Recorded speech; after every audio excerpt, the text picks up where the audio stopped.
Hi everyone, how have you all been? It's been a hot minute, hasn't it? And I really mean a hot minute because we're in the summer now here in the UK and I'm in my attic, so it is very, very hot. And do you know what the worst part is? It's going to get a lot hotter than this. This is not even the worst of it, so we'll see what I do with the later streams throughout the next few weeks. Oh, it's so good to see all of you. Let's see. No, it has 10 Rex. It hasn't just been a week. Last week I actually didn't do a stream, so it's actually been 2 weeks since our last live stream. So let's see. Trevor is here. Big Bash, Saeed, JWK, Khan as always is here. Batman's Gamer, the Dark Lord, Fireboy, Charleston is here as well. Goat. Ooh, Goat has bought tickets for Superman. Cool. I'm just gonna walk in and just get my tickets that way. I've never really had to book them, unless tickets were gonna get sold like crazy. Ooh, what's up, Eric? How you doing? Says JWK. I'm doing good. I've been incredibly busy. I apologize for being a bit late to this, but I was actually shooting something for a video that I have to turn in tomorrow to a potential to a sponsor that I'm gonna be that I'm working with right now. So I didn't want to record the footage after this stream because I'll be tired. I know that. So I thought I'll just have the footage recorded so I can just get straight to editing it once this live stream is over. So yeah, I'm gonna be after this stream. I'm still gonna be working for the next few hours. So yeah. Let's see. Big Bash is here and he goes, Eric, I finished Clone Wars. The Siege of Mandalore was perfect, wasn't it? Wasn't that a great way to end the show? One of the best endings to any TV show. In fact, yeah, that's got on. If you look at IMDb, it's got like a 9.9 out of 10 or something. It's so good. Also, I've not seen. What was it? Sorry, I was gonna say I have. I'm glad you've seen the rest of the season. Sorry, the rest of the show, because it is just so good. It really is so good. So I hope you enjoyed the rest of it too. Edits is here. Edits XS. Big Bass said I actually cried watching it. You did. Yeah, I felt like I wanted to. I tried not to, and I didn't in the end because I held it in. But yeah, it's emotional. What they do, they really make you feel for all these clones. And how they were used. Big Bash says the show was perfect. See, I told you, it's an amazing show. What makes it so sad is that they were going to do so much more, but because Disney cancelled it once they bought Lucasfilm, we never got to see it, which is sad. We would have seen Ventress, and we would have seen what happened to her, and she was actually going to get killed off. She was actually going to die right after she redeemed herself. That's what was going to happen. Also, we were going to see young Boba, and young Boba was actually going to go on a mission where he would have ended up killing. Young Boba was going to go on a mission with Bane, and Bane was going to be training him and taking him under his wing. And then a big twist is that Boba would have killed Bane. There was a lot of stuff they were going to do. There was even an episode where they were going to go underneath a Jedi temple, and underneath the Jedi temple there was going to be a Sith temple that used to be there, and Ahsoka was going to go in there with someone else. I don't know who else that person was, but she was going to go in there, and then Darth Sidious was going to be in there, and that would have been the first time that Ahsoka would have met the Emperor. So there was so much stuff they were going to do, but sadly they did not end up doing it because Disney cancelled it, which is so stupid. So Disney took that from us. I'll never forget. Let's see. Dark Lord says, oh, yeah, that's right, Dark Lord. And find out how Maul escaped the Emperor after he came to Mandalore. Yeah, we were going to see how he escaped. So we were going to get that as well. So much stuff we were going to get. There was also going to be an 8-parter, I think, as well. At one point they were going to do. It would be like a big episode for the season. There's also going to be an episode where you see how Yoda, because in episode 3 he says that he has a very good relationship with the Wookiees, and we were going to see how he has a good relationship with them. So they were really going to start bridging the stories together till the end of the Clone Wars, to where episode 3 was going to start coming in. I'm sad they never got to.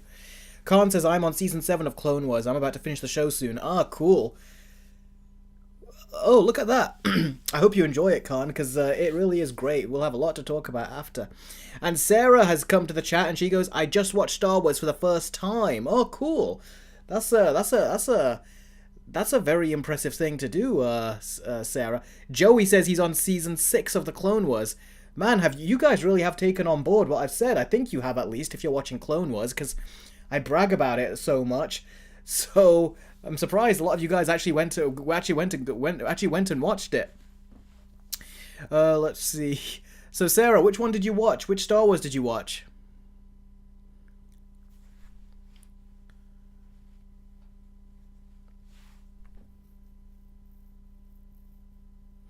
Ah, the Phantom Menace. Interesting. Thoughts on the 2003 Clone Wars, Eric? I'll answer that in a second. That's an interesting first one to start with. A lot of people, they either start with it in one of two ways. They either watch 4, 5, and 6, then do 1, 2, and 3, which is how they were released chronologically, or they go to episode 1, 2, and 3, and then 4, 5, and 6. So I'd be interested to know what your outlook would be after you've watched them in that order. Sarah says her friend forced her. No pun intended there, I suspect, Sarah. Goat, that's okay if you're so tired that you might not comment much. I'm so tired, I'm going to have to be doing a whole 2-hour stream. And then I'm going to have to be working again after that too, so yeah. 2 of the cut stories from the Clone... Dark Lord says, for those wondering, at least 2 of the cut stories from the Clone Wars were made into books. Those being Son of Dathomir and Dark Disciples. Yeah, they were. But it's not the same. You know, you still want to see them done in the animated form that they would have been done in. The movie Attic says, are you glad that the Sony Spider-Man universe is over? Yeah, I think we all are glad. Sarah says, Eric, have you watched Jacob's Ladder? It's a movie that inspired Silent Hill. It was so good. I actually haven't seen it. Let me, but it rings a bell. Let me quickly look it up. Jacob's Ladder can refer to several things. Oh no, that's not the thing. That's interesting.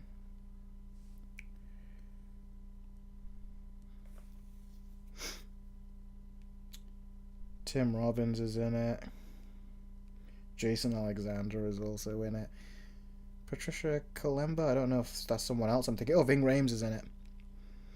Yeah, that Patricia, I don't know if that's someone else. I'm thinking someone else, I don't know. But interesting, Sarah. That's very interesting. I hope you enjoyed it. Did you watch The Last of Us Season 2 yet? If so, what are your thoughts? No, Joey, I haven't watched it, and I don't think I will. It doesn't sound like it went down well with a lot of people. And quite frankly, to me, The Last of Us ended with the first one. I did not like The Last of Us 2 from the game. So I didn't want to watch the second one. Sorry, I didn't want to play the second one. I didn't want to watch the second one after having seen the game of the second one. So yeah, G-Gamer says, have you seen the How to Train Your Dragon remake yet? I have. I saw it 2 days ago now? Or was it yesterday? I think it was 2 days ago. 2 days ago. Time flies by. Yes, so I've already written my notes. I am not going to be talking about it on a live stream. I'm going to do a versus video. And I'm going to try to get that versus video out quick. I'm also editing my Lilo and Stitch versus video right now. So I'm going to be... Oh, hi, Billy. So I'm going to be working on those. So that'll be a couple of versus videos for you. And I hope you guys really enjoy it. I've got a lot to say about both films. So yeah, Lilo and Stitch will be a good, I think, about 20+ minute long versus video. And then you'll have How to Train Your Dragon, which I don't know what the length of that one will be yet. Because I've just got my points written down, but I've not structured the script yet, so I still have to write all that. Ooh, Killick says, I got the chance to see Revenge of the Sith in theaters back in April. Yeah, I kind of wish that I could as well, but I just was too busy. I didn't have the time to. But I did see the first Final Destination, so that was kind of fun to watch on the big screen. Rohan says, hi, Eric. Oh, hi to you as well, Rohan. Alright, so in today's live stream, we're going to be talking about Superman and my thoughts on the movie pre-release, because we're getting closer to its release date now. Essentially just about a month, I think. Oh, don't worry, Sarah. We'll just Make sure you say bye when you're about to properly leave, but don't worry. If your mum's called you, it's all right. We haven't started the stories yet. But yeah, basically I'm going to be talking about just giving some talks about what I think of the movie. Like, am I excited for it now that's coming out the very next month? And things like that. And I'll also send it to you guys too. I'll say, what do you guys think? So we'll have like a proper discussion with regards to this. Sarah says yes, yes, of course. That's nice. Hope you do a Superman 1 versus 2 and Superman 3 versus 4 in the future. But I think 1 and 2 will be an interesting versus, but 3 and 4, I think people know which one's the worst of those, don't they?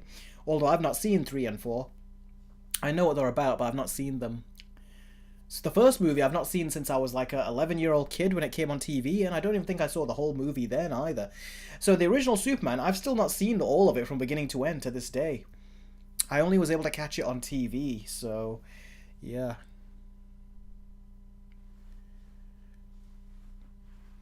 Today's the 20th anniversary of Batman Begins, still a masterpiece to this day.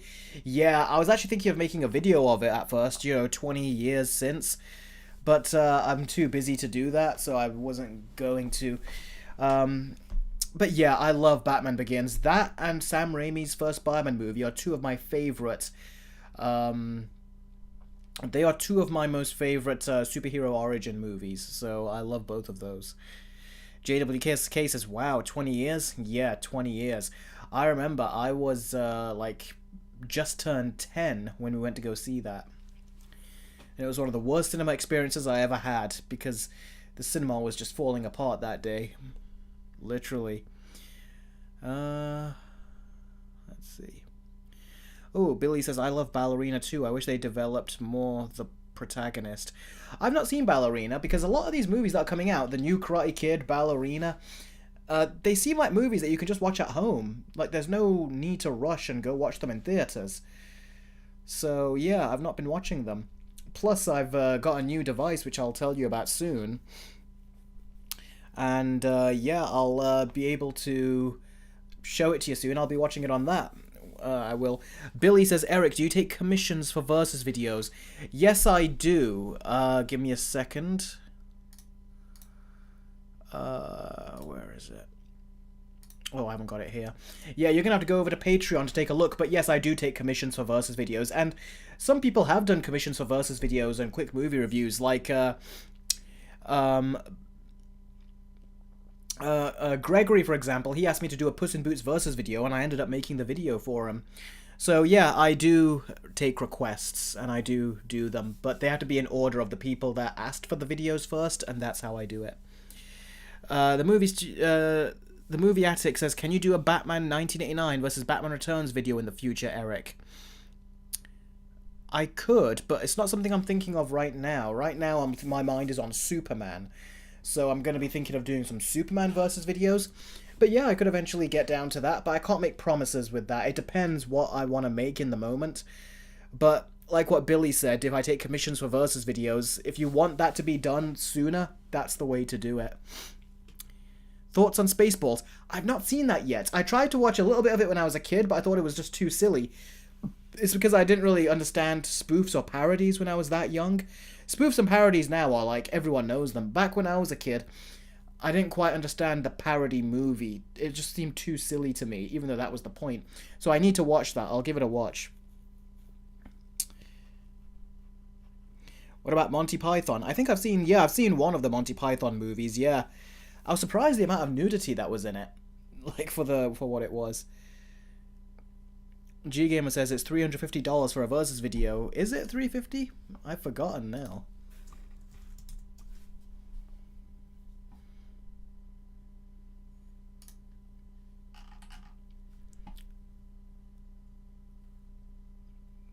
No, it's $500 for a Versus video.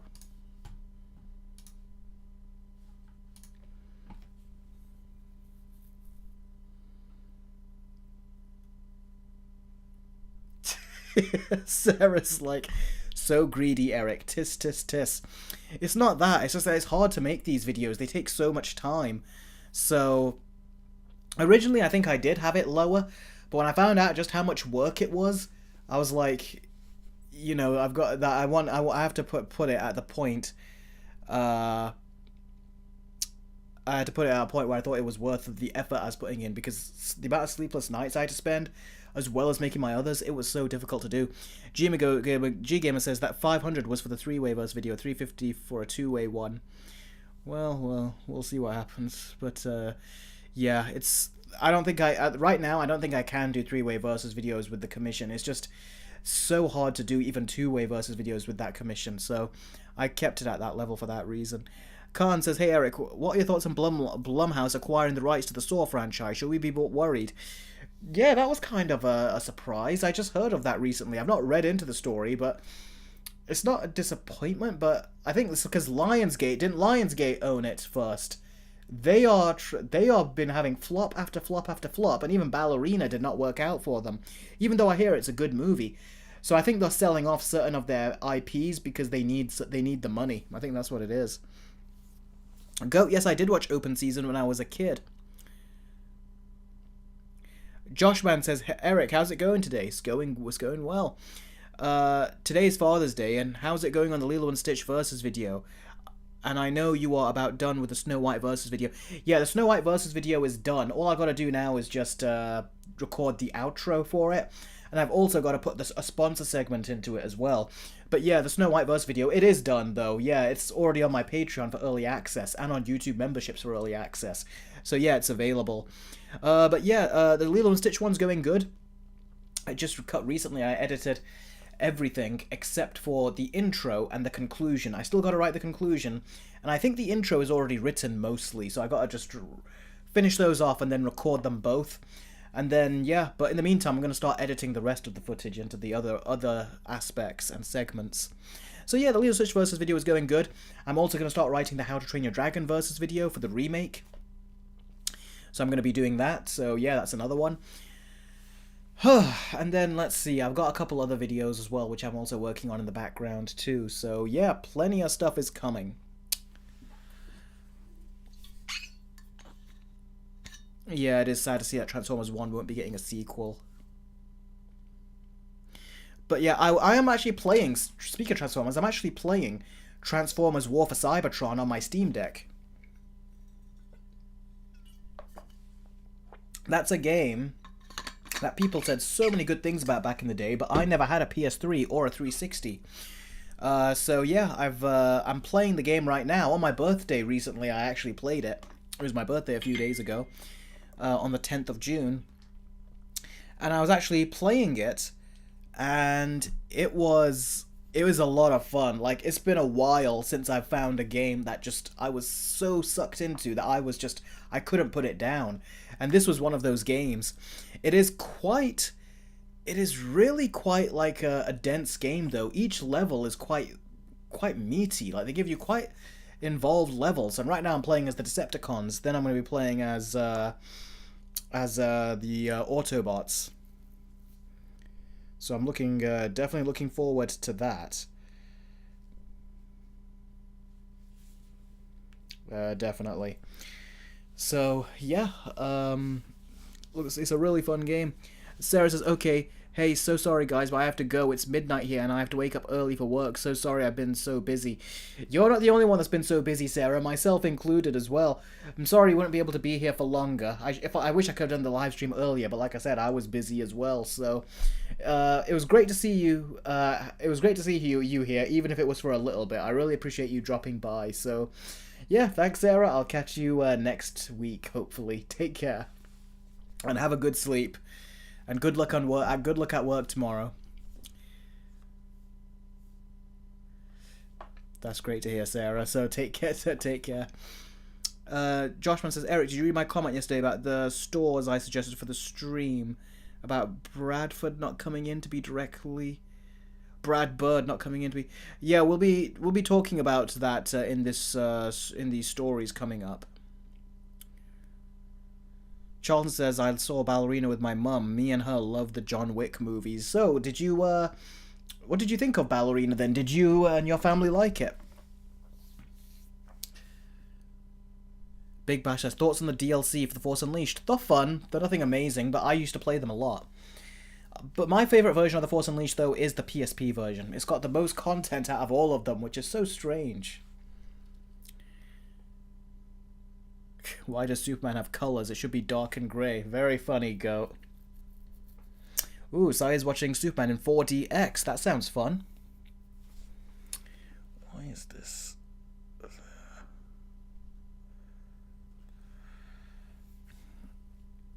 Ballerina was good, but that's about it. Nothing amazing or great in my opinion. See, again, that sounds like the very definition of a streaming movie. So it's like, why pay to go see that in theatres when you could just watch it at home? JWK says, I never saw Ballerina. Charlton says, it was really fun. It's my second favourite movie of the year so far, behind Thunderbolts. That does not seem to spell good for the quality of movies this year. Let's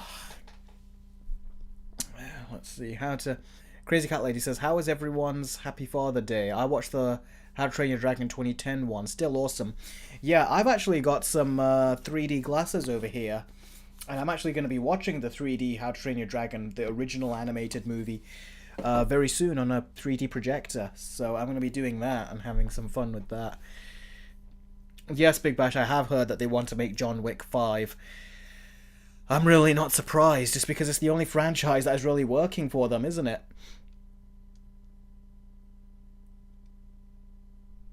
Hi, Cybernetic Hunter. Welcome to the stream. Welcome to the stream. Okay, isn't John Wick supposed to be dead? Yeah, but I think they've done it in a way to where if they want to bring him back, they can.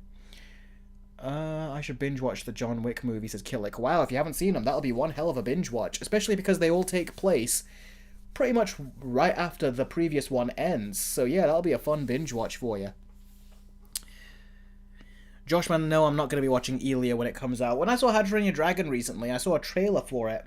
And I keep seeing these trailers for Elia. It just doesn't appeal to me. It just seems, you know, there just doesn't seem anything special about it.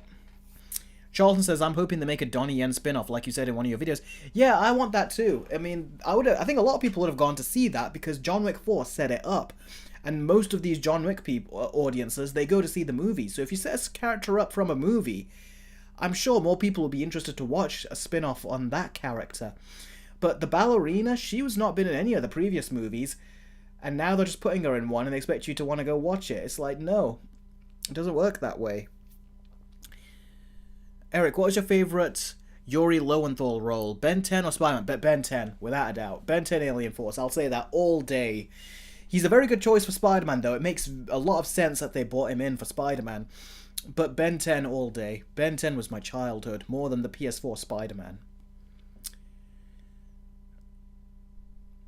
S. Little says, Jurassic World Rebirth is going to be a smash hit. You know, it's funny, I don't think it is. Because there was an article, I think, that came out recently. Let me see if I can find it. Where it talked about the tracking numbers for Jurassic World Rebirth. And they're not looking good with, like, the pre-sales and stuff. Let's see if I can find the article. Here it is. Jurassic World Rebirth heading to $115 million for a 5-day opening. Now, that is not good. 5-day opening means that the movie doesn't open on a Friday, you know, and then you get Friday, Saturday, Sunday, which is 3 days. This is going to open on like a Wednesday, so you get Wednesday, Thursday, Friday, Saturday, Sunday. So it gets a couple extra days to make more money at the box office. And the fact that it says it's only going to make $115 million on a 5-day opening, that is not good. That means on the typical 3-day, the Friday, Saturday, Sunday, that movies are usually measured by with their opening weekend, that means Jurassic World Rebirth could make less than $100 million on its opening weekend. That is not good. Normally they make a lot more than that. Big budget movies like this need to make more than that on their opening weekend. And it certainly has. The Jurassic World franchise has made more money than that on its opening weekend before. But this seems like it's going down quite a lot.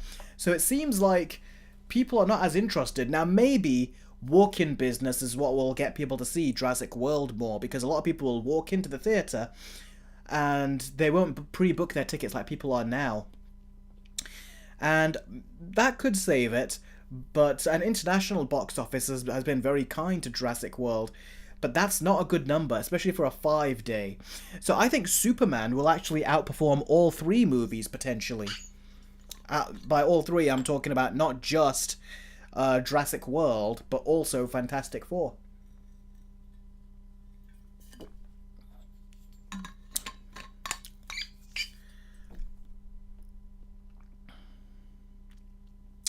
So yeah, interesting stuff we'll be seeing. The Dark Lord says, what's your favourite episode of South Park you can think of on the spot? I know you have mixed feelings on the show. Yes, I do. What's my favourite episode? My favourite episode on spur of the moment that I can think of is the Tourette Syndrome one. When Cartman tries to fake having Tourette Syndrome just so he can insult people, and then it backfires on him when he starts saying things almost like he does have Tourette's in a way.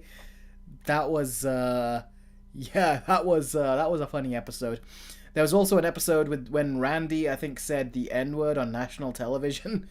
And the way it happened, I was like, I don't technically blame him, because the way it was a word game, and the word they put there, it honestly seemed like, I was like, yeah, that seems like something you'd think. And then when they put the A there, I was like, oh, it's like everyone was thinking that first word, the N word. Saeed says the marketing for Superman is great.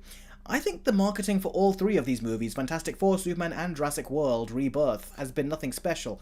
Superman, I've certainly been seeing it more often, I've been seeing it around, so the marketing is doing good in that regard. But I thought it was very disappointing, the marketing. You know what? Why am I saying this now? Let's talk about this right now. Let's get to the Superman right here. So what we're doing here is we're just going to be discussing Superman now that another trailer came out recently, and I put my trailer reaction up on my Patreon and YouTube memberships. And what I want to do is talk about just the hype. Like, what are you thinking right now when you think James Gunn's Superman? Like, are you really excited? Are you hyped? If you were on the fence of watching it before, are you going to watch it now? Or were you going to watch it at first, but you've changed your mind recently? Let's talk about it right now. What's going on in that regard? So, what were we just talking about? Literally just now.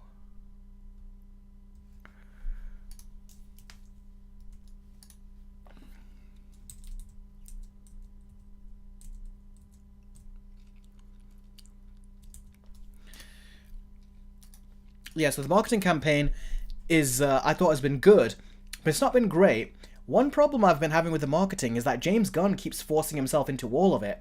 There was the one recently where we have David Cornsweet and the Lois Lane, Rachel Brosnahan, where you see she's like tying his tie or working on his suit, and the camera zooms out while they're in this like phone box, and then you see James Gunn right next to them with a newspaper.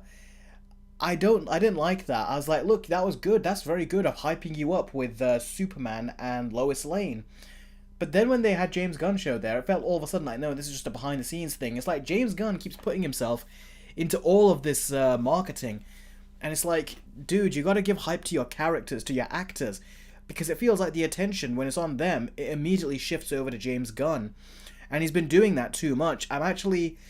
I still don't feel like I'm watching Superman yet, as far as the marketing goes. Because I remember when Batman Begins came out, we were just talking about Batman Begins, and it's its anniversary now. I remember that the person you were excited for the most was to see Batman. Then you were excited to see what the Scarecrow would look like. And you were excited for the Batmobile. You were excited to see Gotham. You were excited to see the tone. So much stuff was there that you were excited about. And Christopher Nolan, he was there. But it wasn't like Christopher Nolan wasn't the Christopher Nolan that he is now. And we saw him and we were like, oh cool, this is the Batman director. And it's like, great, but ultimately you want to put the attention on your main actors. You want them thinking about that, you want them to feel like they can't wait to go in to see that character. But I feel like James Gunn has just been making this whole promotional, everything about the interviews, he's been making it all about himself. And I don't like that. I feel like I've not really gotten hyped to see this Lois Lane and this Clark Kent yet, and this Superman, because he keeps injecting himself into it. One of you said, I saw that, it says because he's the director. It was Goat. I know he's the director, but still, the director has to make sure that they're given enough spotlight to their actors, because the director's not in the movie, the actors are. And I feel like James Gunn is acting like... James Gunn is kind of acting like he's the big star, but still, it should be like Superman is the big star. Also, look, if James Gunn directed the first Superman movie and it was amazing, and then this is Superman 2, then he can get right in front of the camera like he is. It would make sense. But we don't know if he can make a great Superman movie yet. We won't truly know until we see it. So for him to right now be doing it, it feels too premature. It's like, dude, we don't even know if you can make a good Superman movie yet. So until we know, make the marketing all about your Superman and your Lois Lane. That's what it should be about. And let us get hyped about that. We know you're directing it, and that is part of the hype. But he's putting himself too front and center. So even when The Dark Knight came out and interviews were going around for that, and Nolan was more established, it wasn't just about the Christopher Nolan though. Even when The Dark Knight Rises interviews were coming out, it's like they knew how to basically do it at the time. But they're just now it feels like, I know he's passionate about this. He's talking about how passionate he is, but still, you gotta give time to other people, and I feel like he's not given time to the rest of them. So yeah, what do you guys think about that? Khan says, agree, Jurassic World just looks like a pajama time, especially some shots of the movie. It looks like a pajama. Okay, that's interesting. Trevor says, looks good, but not really that excited more than Superman, to be honest. Adam Grunther says, I'd just like to point out Nolan wasn't a household name yet. I know, I said he wasn't a household name. And the movie wasn't trying to be a fun comic book movie. Hate the accusation that you're saying this is some sort of ego trip. I didn't say ego trip, but I says that he keeps putting himself in there. It's like, guys, I'm directing Superman. It's like, we know, and we're going to give you the benefit of the doubt, and we're going to be like, yeah, James Gunn's directing. But he doesn't have to be as front and center. But I didn't say ego trip. That's too strong a word. I wouldn't say ego trip. Let's see. He probably wants to show off that he isn't making Marvel anymore. I think we all know he's not making Marvel anymore. He's the face of DC. Jake says, well, James Gunn can be dumb with his humor that definitely wouldn't fit Superman. I know, so let's hope that it's not bad. I hope it works. I hope he's taking that into account.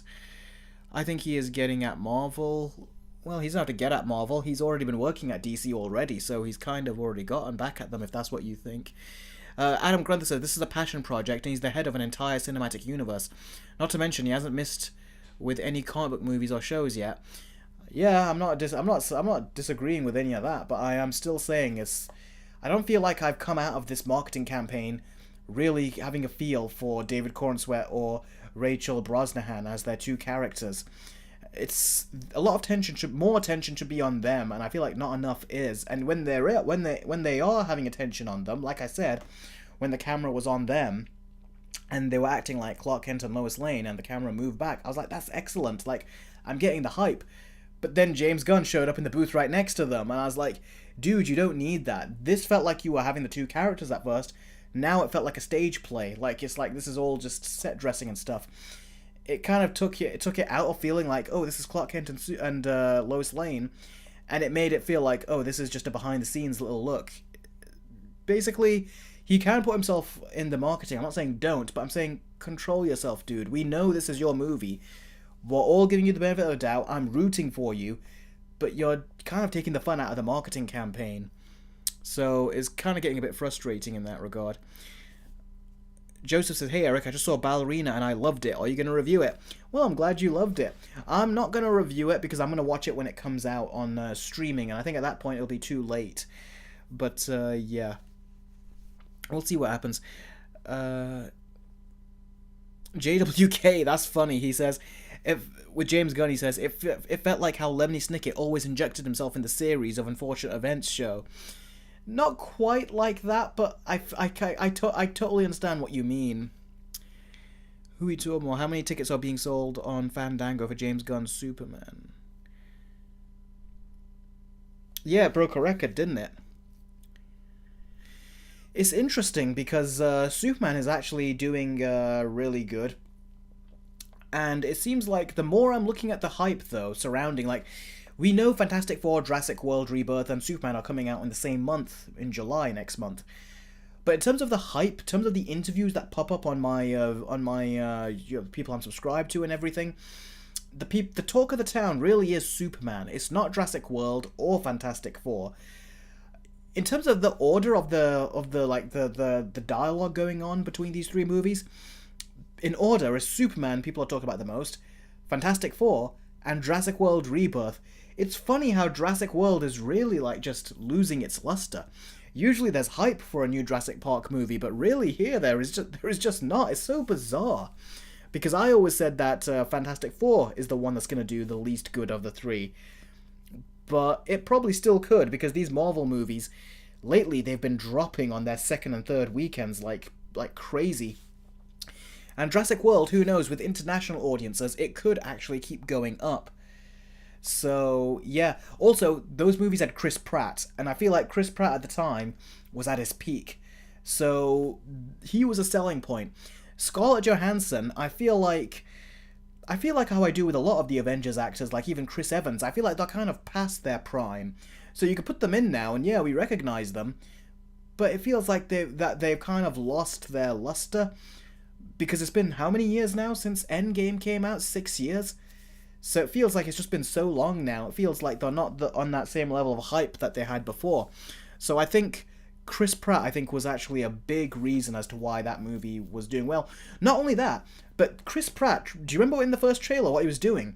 Training velociraptors, and how he was like going like this to them, and like, I was like, wow, like that really was a cool thing. And it made his character cool. But Scarlett Johansson, the way they introduced her in the first trailer is, I can guarantee your safety, more or less. Like, she's trying to act all cool, and it was just like, if you look at the two, you're trying to act like a cool female action hero in a Jurassic Park movie, and there, Chris Pratt is training velociraptors. Which one is going to get you watching? It's going to be the velociraptors, isn't it? The training velociraptors.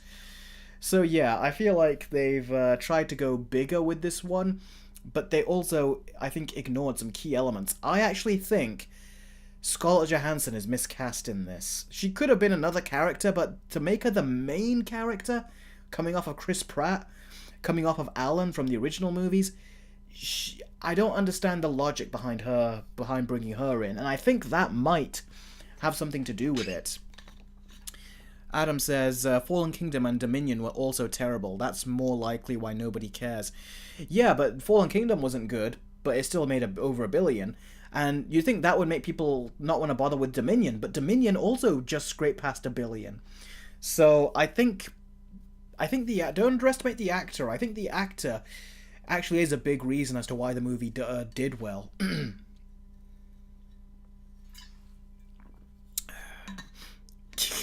Jake, why'd you have to do that to me? Jake says, well, Scarlett's a better choice than Awkwafina, though. It's like, anyone's a better choice than Awkwafina. You guys still trolling me with Awkwafina. I can't even remember the last time we've seen her in a movie, and still her name gets dropped here. G-Gamer says Dominion actually only got to $1 billion by $1 million. I know, that's why I said it scraped past $1 billion. Joshman says, oh, where did his message go? I think he removed it. Okay then, S. Little says, I would say nobody cares. Trailer won 30 million views for Jurassic World. I'm excited for all 3 movies. People don't care for Chris Pratt these days. I don't know. The last movie he was in, there was 2 that I think that he was in. One was Super Mario, look how that did. And the other was Garfield, although that movie just looked terrible. Ethan's drawings, I thought we were done with Awkwafina too, but no, it doesn't seem like it. Hui Toonmore says, Eric, I'm planning to see Jurassic World Rebirth because I like that it's going back to basics, and we're finally going to get proper mutated dinosaurs. Yeah, that is kind of interesting, because they were kind of experimenting with that before, weren't they? We got a mutated experimental dinosaur with the first Jurassic Park, and even the second one, but they were still very much dinosaurs. Here, we're getting proper, like, ensembles of them, aren't they? Adam, I'm not seeing an early screening for Superman. I tried, but it's only available in the US, but not in my location, so sadly, no, I'm gonna have to wait. Although, when it comes out, I'll see if I can actually do a review of it and get my thoughts out quicker. Goat says, I only watched Electric State because of Chris Pratt. Well, there you go. There's another one right there, isn't it? But yeah, the way the Superman movie looks, I really like the way it looks. I like how it's coming together. In my recent trailer reaction, I talked about how the CGI looked like it was more on track compared to what it was before. Like, the CGI in the first 2 Superman trailers, I was like, there's a lot of good CGI, but there was some where I was like, like some of the green screen in the background, like when he goes, hey buddy, eyes up here, then he flies up. That, in the trailer, I was like, that green screen looks quite obvious. But in the trailer for the third one, it looks better. I'm glad to say. It's hard to judge with green screens, because green screens, for some reason, Hollywood just don't know how to get a green screen to look good these days. So I was like, I don't know, will the movie suffer?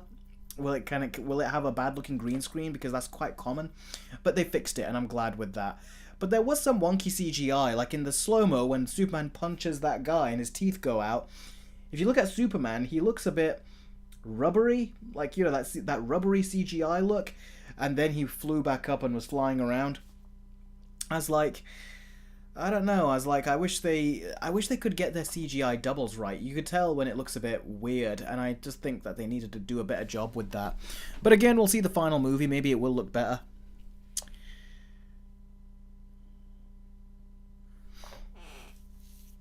But yeah, the Superman movie, it looks good. I like what they're doing. It has a lot of potential. But I also wish, Anthony, I did not see your question. You're going to have to ask it again. But one thing that I really wish is that he gets his tone down. That's the only thing I'm still concerned about with James Gunn. I hope he knows how, what kind of jokes to do. I don't want this movie to be a Guardians of the Galaxy with Superman, and the fact that he even put those other heroes in there, Guy Gardner, Mr. Terrific, and Hawkgirl, means it very much could be, and I do not want to see that.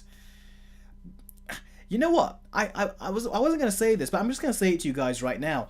I've had this feeling about Superman from the very beginning.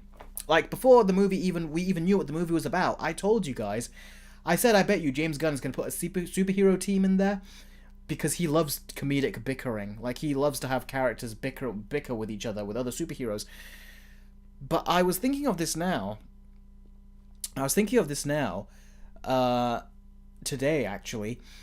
I would not be surprised, because I said that I bet you he's going to bring more superheroes in, and then guess what? He started announcing superheroes. Then we saw the trailers where, yeah, there's a superhero team in there with those 3 heroes I mentioned.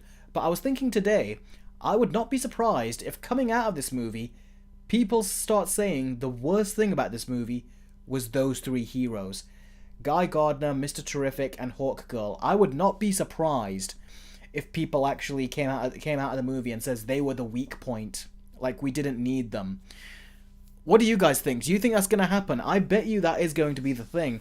Because all the Superman stuff, I love the way it looks. But anytime James Gunn shows them in the trailer, that's where I'm like, the movie looks amazing as it is. Why do you have to put these 3 superheroes in? That's the only part that gives me pause. And I feel like the problems could potentially come in. It's like, he's doing a phenomenal job with what I see. So it's like, but why do you have to feel like you have to put that in there? Is that his safe space? Because I feel like having a group of superheroes is his James Gunn's safe space. Like, he feels like he has to do that.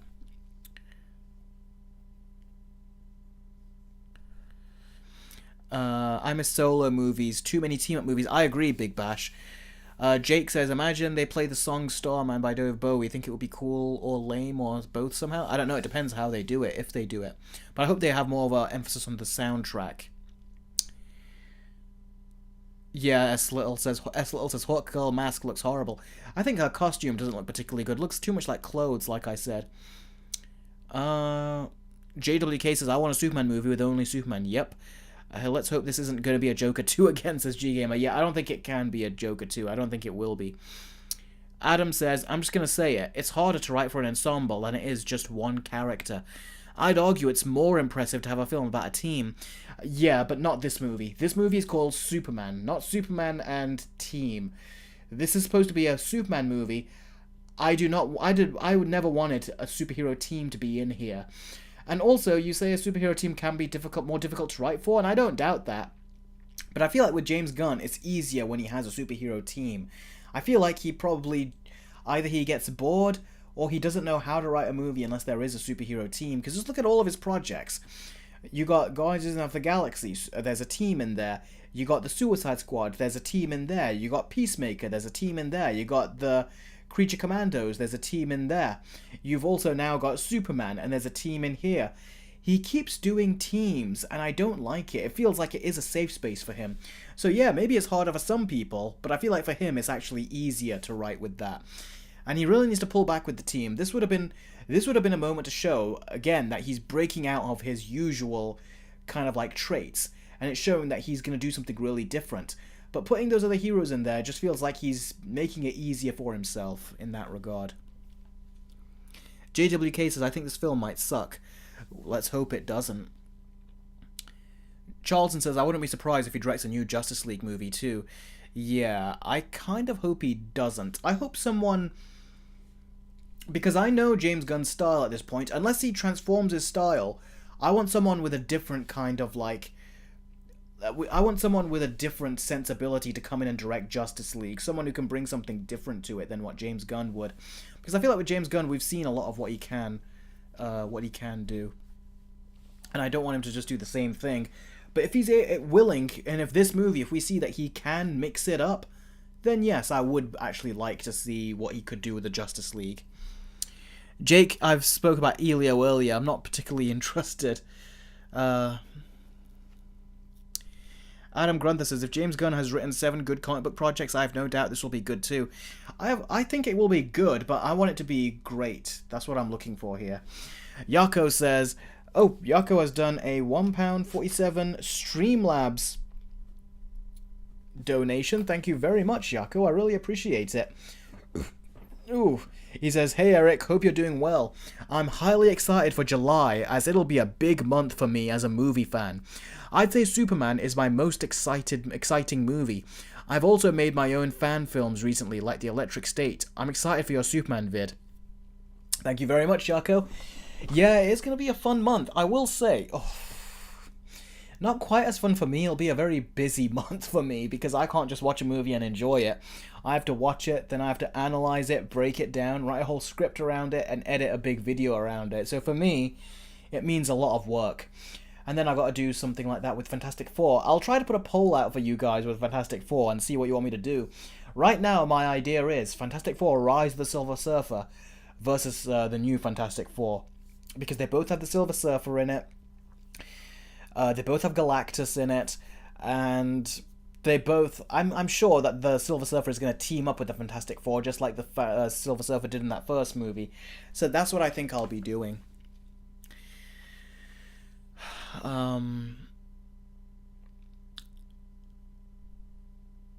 Adam says, out of curiosity, will you be waiting for the Superman movie to come out on digital to do your verse video?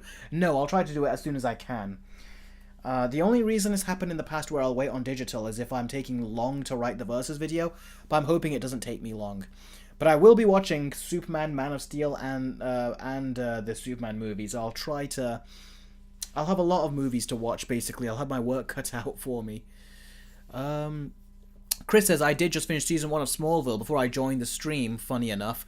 Oh, that is funny enough. Yeah, I hope you enjoyed it. What'd you think?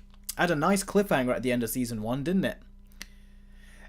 Anthony, thank you for reposting your question. I'm sorry I missed it before, but I was busy talking about this.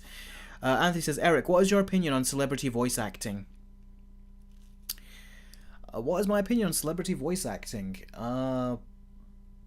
That's quite a broad question. You got to give me more to go off of. They do good with their voice acting. I don't know what you mean. You're gonna have to give me more details though. I don't really know how to answer that. Hui says, as for Fantastic Four, I am sick of anti-woker grifters complaining about the rumored leaked ending with Sue Storm, not knowing she's the most powerful member of the team in the comics. A lot of people know that Sue Storm is the most powerful member of the Fantastic Four. We even knew that with the original Tim Story movies. But it's not much to ask that the main Fantastic Four are all the ones that get the recognition at the end and that get their time in the spotlight. The rumors are, for those of you that don't know, that Sue Storm and another female character, which presumably is the female Silver Surfer, are gonna be the ones to basically save the day. And the other 3 Fantastic Four members, who happen to be men, which are basically Mr. Fantastic, Ben, the Thing, and the Human Torch, they're not going to really be doing anything. So the 2 that are going to save the day are going to be those 2 female characters. Now, even if you take the fact out that it's 2 female characters, that is just wrong. If you're making your first Fantastic Four movie, you need to make sure that all those characters stand out. You got to make sure that by the end of the movie, people come out and they've fallen in love with these 4 characters, and then they're all talking about them, and they're all saying, my favourite one is Mr. Fantastic, my favourite is Sue Storm, my favourite is the Human Torch, which a lot of people would normally say the Human Torch is their favourite. But if that's how they're going to end it, where 3 of the 4 are benched. That's not exciting. Like, you're supposed to come out and feel like you can pick which one you like. And part of the rumor as well is that the Thing is just minimally used, barely does anything, and Reed Richards barely uses his stretching ability. So that is just I don't know what to say about that. It's like, if that happens, it shows that Marvel have not learned from any of their mistakes. And who he says is to do with grifters and stuff, but come on, you gotta be fair with this. People want to see the Fantastic Four. They want to see all 4 characters in the spotlight. But if they say 3 of them are not, which are all the men, the woman does get the spotlight, plus a separate woman gets a spotlight too, who's not in the Fantastic Four. It's like, what are we doing here? Are you trying to make people like the Fantastic Four, or are you just trying to make them like one of them? It's like, you gotta just write all of them in. Look what Brad Bird did with The Incredibles. By the end of the first Incredibles movie, I remember when I was a kid, and many people were watching, even to this day, you can pick your favorite character from that because the movie gives you tons of it, and they all contribute to the end. But you're telling me that and Brad Bird very much was inspired by Fantastic Four with his characters, because he also essentially had the Fantastic Four plus Jack, but you know what I mean. And in the end, he gave all of them time in the spotlight, and we all had our favorites. That's what Disney and Marvel should be doing with the Fantastic Four.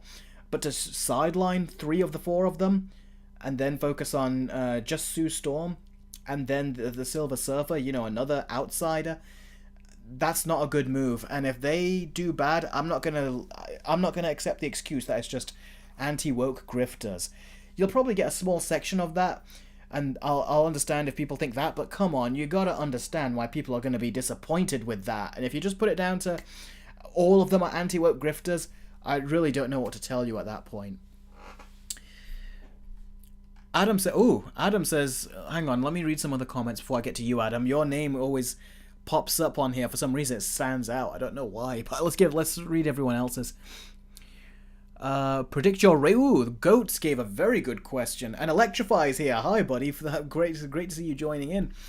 But Goat says, predict your rating for Superman. Ooh, that's a very good question. You know what? I think I'll ask you guys as well, but let me think of mine. Then I'll ask you for yours. And yes, Adam Grunther, seeing Amy Adams in Smallville in a fat suit is, I wouldn't say it's a fever dream, but for me it's just hilarious.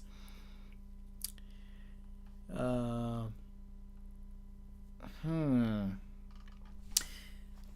a good question. I think, okay, you know what? I think I'm going to end up giving the movie, based on the trailers, a high 7 or an 8 out of 10.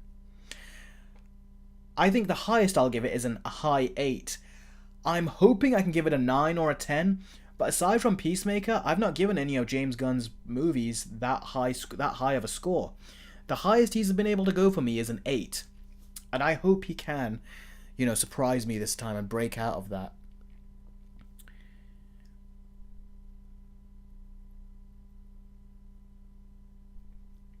Killick, has done a $5 super chat. Thank you very much, Killick. He says, if you are in charge of Marvel, what would you do differently? What project stays and what gets rewritten? Honestly, I would say, it's hard to say now because we don't know what they're doing with these others. But I would say, stop making all these characters as if they think... Because Marvel were first working on all of these side characters in the MCU, like, the Thunderbolts, and now the Young Avengers they're trying to do, and all these smaller characters, like we've also got Riri Williams coming up. They were doing all these smaller characters because they thought, we are Marvel, we are at such a high level where people will watch anything we put out there. But clearly that is not the case anymore, so what I would do is say, forget all of these side characters that no one has heard about, let's start working on the iconic characters. So the Fantastic Four is a good move. Sadly, if what the rumors are true, it does not sound like they've done right by them. I hope they have, but it doesn't sound like they have. But that's the first thing I would have done, was made a great Fantastic Four movie, and I probably would have even brought Brad Bird in to direct it. Or at least consult on it, because he really knows how to get the family dynamic to work in both of his Incredible movies. But ultimately, what it sounds like they've gone with, apparently there's not much action in the movie either, which is not surprising because the director of it was the director of, I think it was WandaVision, if I'm not mistaken. So, yeah, the movie's not going to do quite well. But ultimately, I would have focused on the Fantastic Four and the X-Men. That's what I would have done. But given what Marvel's track record is like, I don't think they can even do it right at this point, is what I think. But yeah, so that's essentially what I would have done. Focus on the Fantastic Four and the X-Men and had them kind of just leave the Avengers off to the side. Maybe bring them in a big ensemble movie at some point. But I would have essentially started from there. I think the whole Avengers thing, they've just kind of like muddied and dirtied the waters there, I think. They haven't got... The Avengers don't sound as cool anymore as they once did. Now, where was Adam's comment? Khan says, I hope those rumors are wrong, Eric, but if that is true, well, we can kiss Doomsday and Secret Wars goodbye. They'll still be making those movies. But the Fantastic Four are supposed to be in there, so you really need to develop all of those four characters a lot.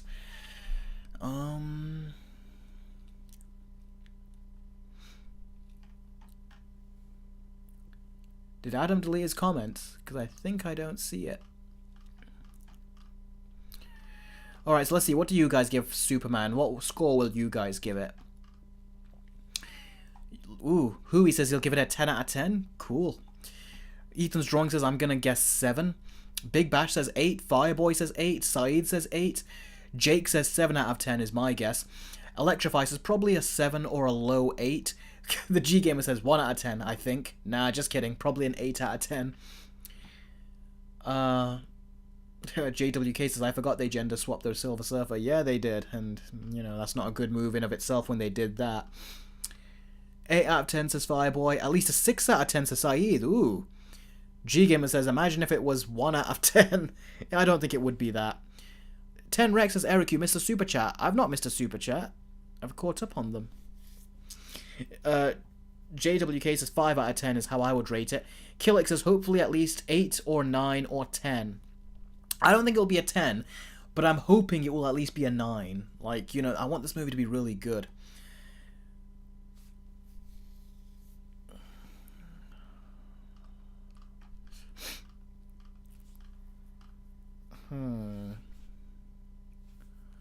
Jake says, not sure what I'll end up rating it, though. Interesting. Adam, I wonder, what do you think you're gonna rate it? You're quiet there in the chat, unless I missed it. What do you think you'll rate the Superman movie? I'd like to hear your early guess. Oh, there you are. Most likely a 9 out of 10. Cool. That's really cool. I hope I can give it a 9 out of 10. I want to really love this. It's just I hope James Gunn can control himself, because he can get a bit overly excited. And some of his things, they can work for these misfit movies and shows, but Superman is something different. You gotta approach that differently. Big Bash says 8. JWK says 5 out of 10. The Dark Lord says 7. 8 or 9 out of 10 says Killick. Failure out of 10 says the Dark Lord. Okay. Yeah. Okay, so Adam says, in fairness, Iron Man was a C-lister that nobody originally cared about. So were the Guardians of the Galaxy. Putting in the headliners wouldn't change anything if you don't have good writing. I agree. But the thing is, you're right, but you're also not right about that. Here's the thing. Iron Man, I was aware of Iron Man back in the day. Yeah, he was a C-lister, he wasn't a great character, but I still knew the image of him. The same with The Incredible Hulk. Also the same with Captain America in particular. Captain America was a big one, where I was like, I know that name. But also Iron Man back in the day, the movie did a good job making you want to watch it. You didn't think, oh, another superhero movie. You thought, oh, interesting. Like, he gets into this armor, he can fly around. There's that cool shot of him firing in a tank. There was some cool stuff going on there, so people were like, okay, I'll watch that. Then the movie was really good, and that was enough to make people say, okay, I'll follow this character. But that's what you need to do, and I feel like in the day and age we're in now, where we've got so many comic book properties coming out, especially just from Marvel themselves, I think people are now much more selective over what they're going to see. So yes, if it's a recognizable IP and character, like the X-Men, I think more people will go to watch that if they do it right. But knowing Marvel, it's like they just have it in. They just have this thing in them where they feel like we can't do it right. We have to find a way to screw it up somehow. It's like they're stuck in their old ways. I don't know why. Report who? Saeed.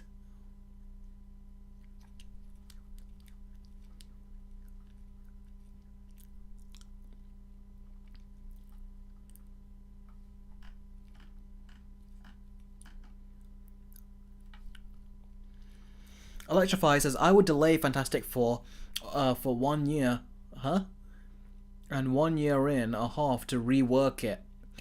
They've already reworked it. They've been doing reshoots for...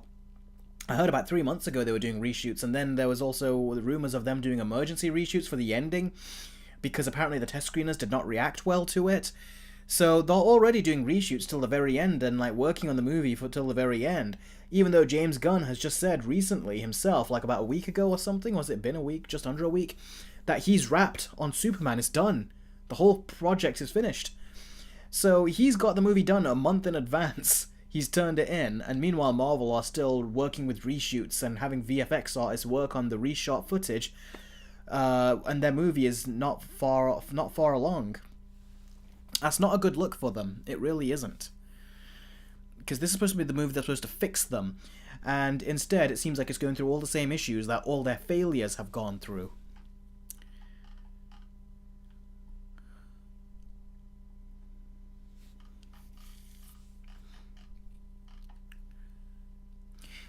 Fireboy says, Eric, thought on Fantastic Four box office.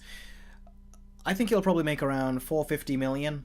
I think 450 to 500 million. That's what I think it will make. What do you guys think it will make? Electrify says, like, completely rework it. If you completely rework it, that means you're making a brand new movie. I don't think they're going to want to spend that kind of money on it. I think they've already spent a lot of money on it as it is. They don't want to spend even more money. Like, you know, they're going to want to release that project. Hui Tunmore says, Norrin Red will be the Silver Surfer in the main Marvel Cinematic Universe. The reason his girlfriend is the Surfer in the upcoming film is because it is an alternate universe. Well, let's hope that is the case. Because what would have made it special is the first Silver Surfer we saw, and the first Galactus we saw is the ones that we would have gotten. Apparently this Galactus is going to be the same Galactus, because there is only one Galactus in the universe, and this is going to be the same Galactus apparently. So, yeah, I still don't like what they did there. If they wanted to bring her in after him, that's fine, because, you know, he's the OG. But to do it in this reverse way, you know they just looked at their lineup and says, we've got too many men here, put in another woman.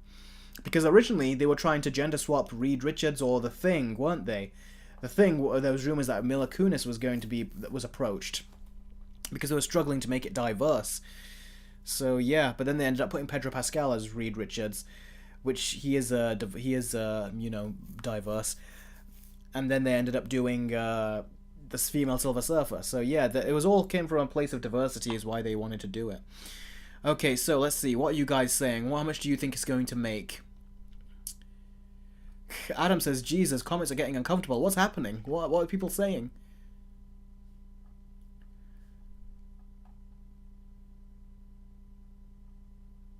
I don't know what is the conversations are going on. It's not... Okay, I'm just going to take a look at what you guys have been saying. How much do you think it's going to make? RWL says Fantastic Four is making 750 million. Okay. Superman will make 1 billion, says Hui Tunmore. I think Superman has the biggest chance of all these three movies of probably reaching 1 billion. I think even Jurassic World Rebirth is not going to reach 1 billion at this point. Come on, 10 Rex. He says 1 penny at the box office. That's not even possible. More possible is it makes nothing. Joe the God says, love the stream, man. I'm glad you enjoy it. Feel free to subscribe if you haven't, or if anyone here hasn't, so they can stay up to date for more of them. 1,000... What's that even say? 100... Oh, minus for Fantastic Four. That's funny, that is. Jake says, a film not reaching 1 billion? Oh, the horror. The horror. Well, it kind of is a horror, because they used to reach 1 billion all the time. The fact that they can't now is a big deal for Marvel, especially because their budgets are still The amount of money they're spending on these movies, it's like they think they're still making $1 billion with these films, but they're not. They need to make more money because they've lost so much of their money recently. Adam Grunther says, I'll just say it. I don't want Marvel to stop their cinematic universe. I'd love to see them both be successful. Marvel and DC fans both deserve to have it. Saying the MCU should die is asinine. I don't think it should die. But at the same time, so much damage has been done that maybe it needs to take a break. Kind of like how Star Wars took a break and it's on streaming. Although Andor has been doing very good numbers recently. So, maybe... But then again, Marvel's not doing good on streaming either. And I just think... I've always said after Endgame, they needed a 5-year hiatus. And they needed to plan what they were going to do in that time. And then come back to it. But instead, they just made Far From Home right after Endgame. And then they were making these other stuff. And it was like they just didn't stop. They didn't put thought into any of it.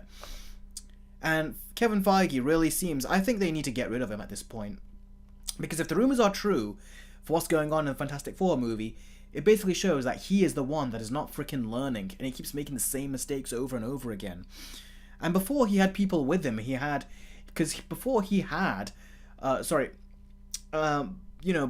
post Endgame, he had at first Joss Whedon. He also had Jon Favreau in the first Iron Man movie.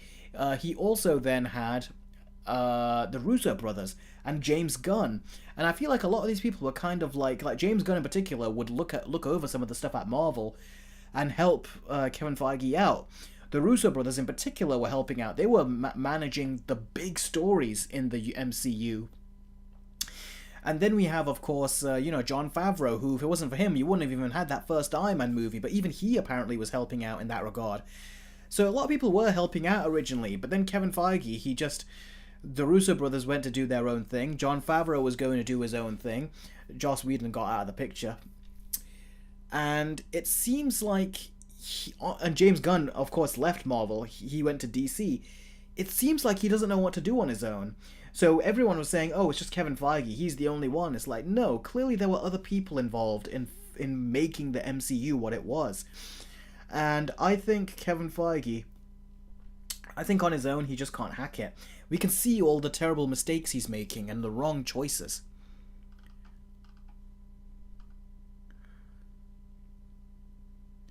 Chris Thompson says Kevin Feige leaving would probably kill the MCU even faster. Creatives leaving is a big red flag. But that's the thing. The MCU is already dying. Did you see the budgets and stuff? Because Kevin Feige is also managing the budgets for all these projects and saying this is how much this movie's going to get. This is how much movie this is going to get. And the Marvels, he gave that a $275 million budget. Ant-Man the Wasp Quantumania, I think, had over $300 million. And these movies, they're making just around $400 million at the box office. They're not making money out of these. They're really not. And that's all on Kevin Feige as well. So I hear what you're saying. You're saying when you said that Kevin Feige leaving would kill the MCU even faster. I think it's already dying. It's losing money for the studio per movie. Not to mention per show. Who's going to be watching that Ironheart show coming out? And none of these shows, people don't really tend to watch them either. Rewatch them. So it's why is he not learning from these mistakes? He's seeing mistakes of his previous projects, but he's not learning from them. And if the rumors for the Fantastic Four are true, then it means that he's still not learning from them. That's the thing. And I think, honestly, I bet you Disney, they're going to give him one last chance with Avengers Doomsday and Avengers Secret Wars. If they don't do well, I think he's out. I genuinely think they'll get rid of him because they'll think, well, he can't do anything right at this point. Joshman says, Eric, can we move on to the next story because I want to hear about Brad Bird not coming back from Incredibles 3? Yes, we will. Don't worry. I think Fantastic Four will make 125 to 236 million, says Fireboy. JWK says the MCU ever since Endgame was beyond dead. Big Bash says, imagine if Jon Favreau was in charge of the MCU. Adam Grunther says he's not screwing it up on purpose or refusing to take advice from everyone. He had 2 movies per year originally at most. These are now coming out more rapidly with TV shows added to the mix. Yeah, but remember, he really was pushing for the first Captain Marvel movie to come out, and that was an early red flag. It's you push for this movie, and it ended up being a movie that was average at best. But that's what he did. He also pushed for I remember Feige would keep going on about the Eternals, and he kept pushing for that, and look at how that turned out. And then he also pushed for the Marvels, that movie. Look how that turned out. He also was pushing for Ant-Man the Wasp Quantumania, with Kang being the next big bad, and look at how that turned out. And again, Thunderbolts was something that he was also excited about, and look at how that turned out. Now he's pushing for Fantastic Four, and that that also looks like it's not, gonna potentially do too well either. It just seems like early on, it just feels like that's how it's been going. So we'll see, but it feels like he's not learning fast enough. He's not getting back on track like he should be. Killick has done a $2 super chat. Thank you very much, Killick. And he says, put me in charge of Marvel. Can I get a vote? I think a lot of people would do better right now, because at least I feel like you need someone to come in and to have a coherent story, which I feel like Marvel just do not have right now. So that's what I feel like the problem is, and Feige is not helping. Look at WandaVision and how he tied that into Multiverse of Madness. Look at Falcon Winter Soldier and how he tied that into Brave New World. These aren't tying in well at all. The G-Gamer says, who would you choose to take over the MCU? The Russo brothers. I know how crazy that sounds, given how I hated their previous movies, but if you look at their films, they've actually got like a proper structure in place, I think. And I really do like that, how they've got a proper structure in place, but their stories from Winter Soldier, Civil War, Infinity War, and Endgame, to this day, I still watch just those movies, and I skip the in-between ones, if I want to make it short. And you can get away with those. And I feel like the Russos, they would come up with a much better story, a plan for a story, than Kevin Feige would. Not to mention, they tattled on him. They said at one point, pitched Civil War to him after Winter Soldier, and Feige said no, because he didn't want the two characters to fight each other, Iron Man and Captain America. But then at, was it Comic-Con or something, DC announced Batman vs. Superman, and then Feige said to them, okay, go on, you can do Captain America and Iron Man fighting each other, you can do Civil War. The Russos told that story, so Feige is not quite that bold on his own. He didn't want them to fight each other, but then the Russos pitched that idea. Look how it turned out. They got to make the movie they wanted in the end, and it was a great one. Thoughts on me being a screenwriter, hypothetically? Electrify, I need to read some of your material to know what kind of screenwriter you can be, but if you want to be one, go ahead and learn, write screenplays yourself and practice. And I'm rooting for you. I hope you do a great job in that field. I really do. Adam says, is he pushing or is Disney pushing? I think he is pushing. Now, Feige, after Endgame, I feel like as a producer, he was on top of the world. That's how it usually works in Hollywood. Once people have a certain street cred to them, and they've got a certain status and they've done very well, that's when Hollywood says do whatever you want to do. And after Infinity War and Endgame, and the MCU in general up till that point, I'm sure he had a ton of cred at that point, and he could do whatever he wanted. And he wanted to do WandaVision. And in the end, look at how that ended up and how it tied up to Multiverse of Madness. That was the first project, and looking back at WandaVision now, you can't help but think, why? What was the whole point of that? Not to mention, he gave an interview where he said Doctor Strange was originally supposed to be in there, and all those little animated ads that we would see was Doctor Strange's way of trying to get through to Wanda, but then he took him out because he said this is Wanda's story, and also because it would be like the wizard coming in, saying, the white male wizard coming in saying that, I'm white, and let me tell you how magic works. He actually said that. You can look that up in an interview. That's something he actually said. And it's like, is that how you're treating your characters now? What makes you choose to bring them in? Because remember, in Thor Ragnarok, they put Doctor Strange in there, and they said because he's, he monitors the magical realms and all that kind of stuff, that when Loki and Thor showed up, he saw that as, I better investigate. And that's what Doctor Strange does. So when Wanda misuses magic, that's what he should have done. In WandaVision, Doctor Strange should have been in that show. But Feige decided to take him out because of his own silly little reasons. Also because he says it's Wanda's story. But it's like, yeah, but all of these are these superhero stories, and the characters still cross over. It would make sense for Doctor Strange, at least at the very end, to come in and just snap his fingers and just stop this whole little fantasy that Wanda is doing. And Wanda, like a crack addict who didn't get her fix, would go all berserk and crazy. Immediately, there you go. You've established the two, because prior to that, Wanda and Doctor Strange, they never met each other. This would give them a first meeting, and then they could connect to the Multiverse of Madness movie. That's just me telling you something like a basic idea, and I don't get paid for this stuff, so how come Kevin Feige didn't know that himself? In the end, it did not connect well, the two movies. They just didn't. So I think a lot of this is down to Feige. We're seeing his plans, and this is before all the other shows came in and started taking a lot of his time. This is the first show, WandaVision. Did not connect well. The second show, Falcon Winter Soldier, did not connect well. So I think it shows that, and remember, before Endgame, he was also really pushing for Captain Marvel. That's a movie that no one talks about to this day. So yeah, it just shows that he's not, without the proper people like the Russo brothers, it feels like he doesn't really know what he's doing. Now, let's see.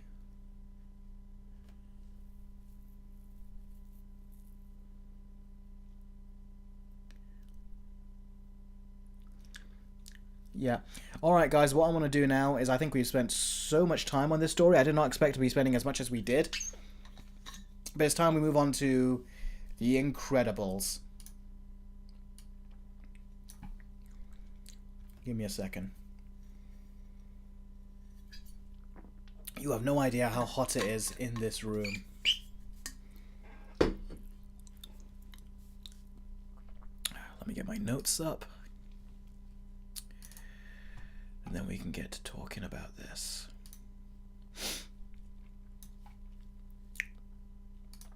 Okay. Alright, now, that was a long time we chatted about this. I apologize. Okay. But yeah, Superman, looking forward to it. Okay. Right.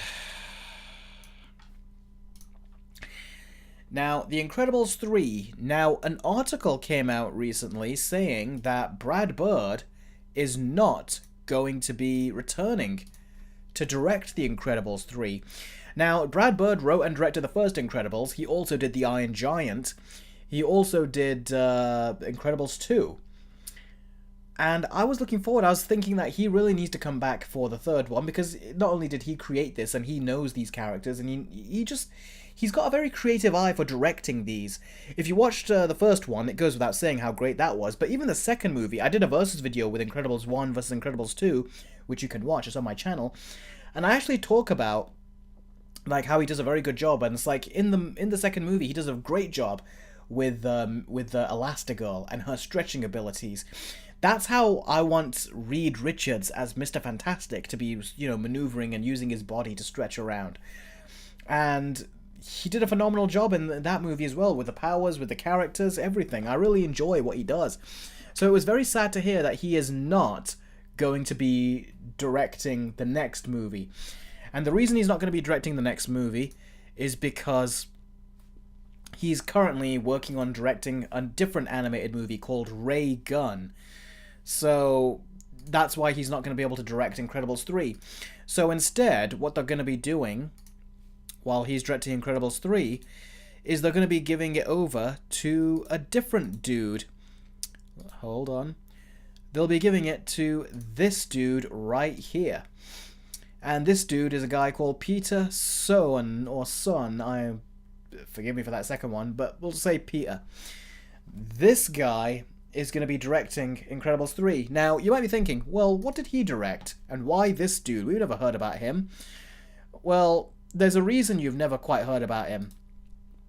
First off, he directed this right here. This was the most recent thing he directed, Elemental, a movie that just scraped past the break-even point, so it made very little profit. But it just broke even on this movie, just broke past even. And I've not seen the movie, so I can't comment on how good it is or not. But then, that's one movie. He also directed this other movie. And this will probably scare you a little, but here you go. He directed The Good Dinosaur. This movie is notorious for being a movie that lost Disney money, and it was a movie that A lot of people didn't like. People found it dull and boring, is what they described it as. And he is directing Incredibles 3. Now, I'm going to try to give him the benefit of a doubt and not hold him to this for, his whole career. But I remember this movie was quite divisive. I don't remember. There's people that thought it was okay and people that thought it was decent. But I don't remember anyone saying this movie was great and amazing, Elemental. So, there you go. Trevor said it. Trevor says Elemental was good, but nothing special. That's kind of how it was, yeah. Nothing great. No way Disney ran out of talented people. No, I don't think that's what it is. I meant I don't think I'll be watching it. Fireboy says, uh-oh. But, Billy says The Good Dinosaur was just a tech demo, yeah. The problem is I don't mind this guy having another go at another movie, but The Incredibles, that's something which really surprises me that they would get him for that.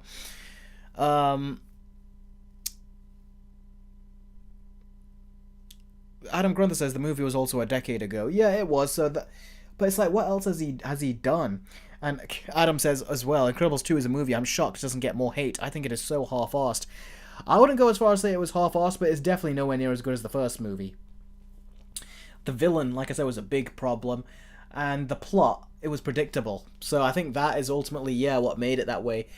And Mrs. Incredible going on the superhero job while Mr. Incredible wasn't, when you watch the movie the first time, you go with it because it's so fun to watch an Incredibles movie after so long. But when you watch it the second time, you do realize these characters are kind of getting benched over here while Elastigirl goes and does their thing. Like, couldn't they have gotten them all involved? Like, that's one where I would actually say. The mediocre at best dinosaur, says Jake. That's very funny.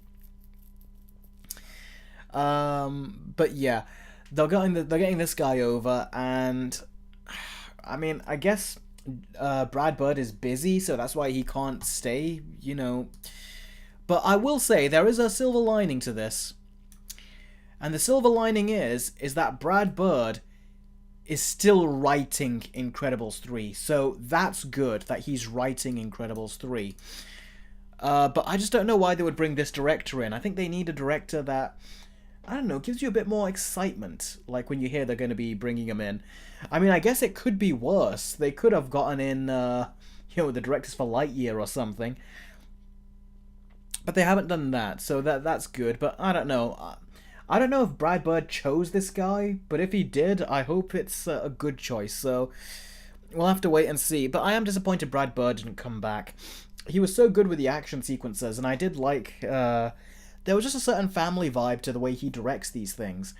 And these are his characters, so, he understands them well. I would have liked to have seen him come back and have another go.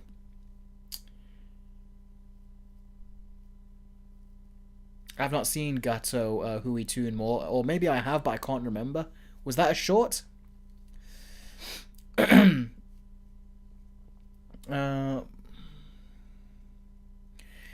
says, I still can't wait to see his other project called Ray Gun. I'm curious too. I think it looks cool. In fact, the synopsis for Ray Gun is it follows someone called Raymond Gunn, the last human private detective in a futuristic world inhabited by humans and aliens. So yeah, honestly, Ray Gun to me looks a bit like one of what it could have been one of Hogarth's comic books that he was looking at when he was showing the Iron Giant those comic books. It looks like that to me. Adam brings up a very good point, or something that's interesting. He goes, the 14-year wait for Incredibles 2 made me realise they didn't even want to do a sequel in the first place. At first glance, I would kind of agree, but at the same time, Brad Bird did go off to do other things. After this, he did Ratatouille, after Incredibles. After that, he did the Mission Impossible Ghost Protocol, the fourth Mission Impossible, which was a great movie. And then I think he did Tomorrow World, didn't he? And then after that, he went and did Incredibles 2. So it's because he had other movies in between, I think. But that's essentially, how it happened. So maybe it's because he was busy and he wanted to try other things. But Tomorrow World didn't do well at the box office at all, even though I saw it in the theatres. I thought it wasn't bad. But maybe because that put him in the shitter in terms of how Hollywood saw him, and he was like, alright, I'll go back to do another Incredibles movie. But Incredibles also, he wanted more time to write it, but then Disney, Bob Iger, they fast-tracked it and said, you got to get it done by this release date now. And because of that, I think he had less time to write it, and it does show. So, Adam, when you say it felt half-assed, that's probably the reason why. He needed more time to write it. Big Bash, I agree. He says The Incredibles 2 was a good movie, but it should have really aged up the characters. Yes, it should have. So hopefully with the third movie, they will age them up. Also, my god, I hated Jack Jack. That whole movie felt like the most blatant commercial for toys of him. I don't know, I didn't mind too much. For me, it really comes down to just the main story. That was the big thing for me, and I didn't like the villain. So that was what the problem was, I think, for me. Joshman says, Eric, did you not care about Tomorrow World, and have you seen Elemental? I've not seen Elemental, but I did watch Tomorrow World with my brother in the cinema. I think we saw it for free, and we both had a really fun time. We really enjoyed it.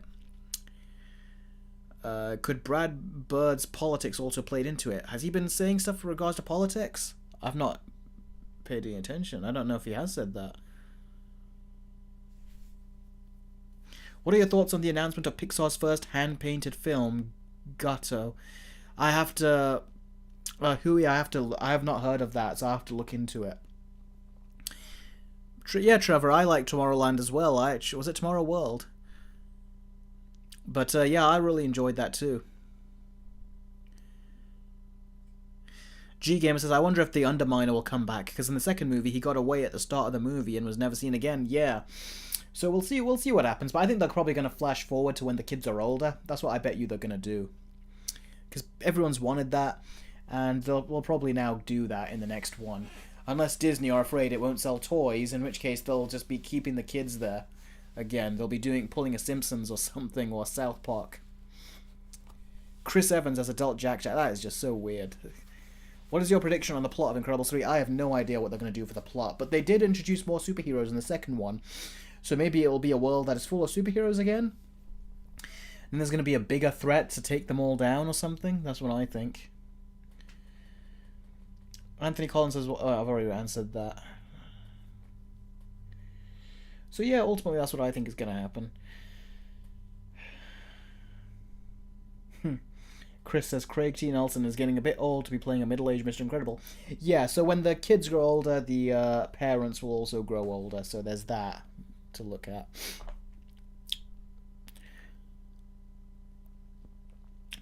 Jake says they're doing that with the Despicable Me movies, refusing to age up the characters regardless of how long the film franchise goes on for. Yeah, that is unfortunate. They are doing it with them, aren't they?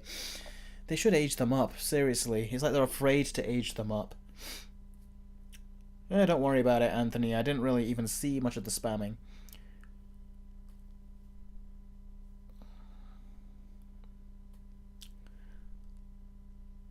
If all goes well, we can all pretend The Incredibles 3 is the real Incredibles 2.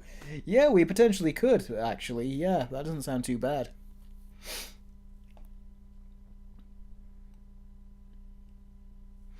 Exactly, Big Bash.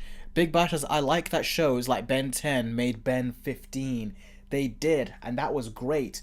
But I think it wasn't selling as much toys for Warner Brothers in the first 2 years. In the first 2 seasons of Alien Force, it wasn't selling as much toys for Warner Brothers, and that's why they says make him more comedic like he was in the original Ben 10 show. And then they made him immature in season 3, and you could tell immediately, and I hated that. And yeah, that's what they ultimately did, try to make him more immature. So yeah, apparently it does not sell toys for them when that happens.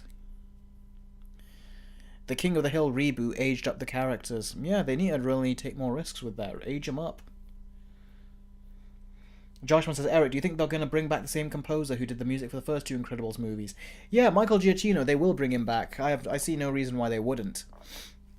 Ben was immature in the first episode of season 3. He was, and he shouldn't have been. I liked that Ben was more mature. And to make him immature just to, sell more toys, I did not like that, what Warner Brothers did.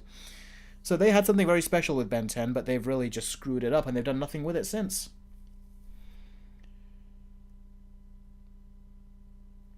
Hui says, am I the only person here who hates all the Ben 10 series after the first one, and all the retcons that were made? I liked the original Ben 10 show and the first 2 seasons of Alien Force. After that, I was not really... I watched them, but I didn't like what they were doing with them. Ben going, "I'm adorable," while being egotistical is the worst thing to have happened to him. I remember that. I remember when that happened. I was like, what's going on here? Plus, season 2 ended with him saying, "Oh man, I can't recognize any of these guys." Then he goes, "Oh well, here we go again." And then he slams his wrist. Like he was... It's like he was... they were telling us we're going to get a new batch of aliens in the next season. That would have been cool, but no, he had Jet Ray like already in the next season 3 episode 1, which was very disappointing.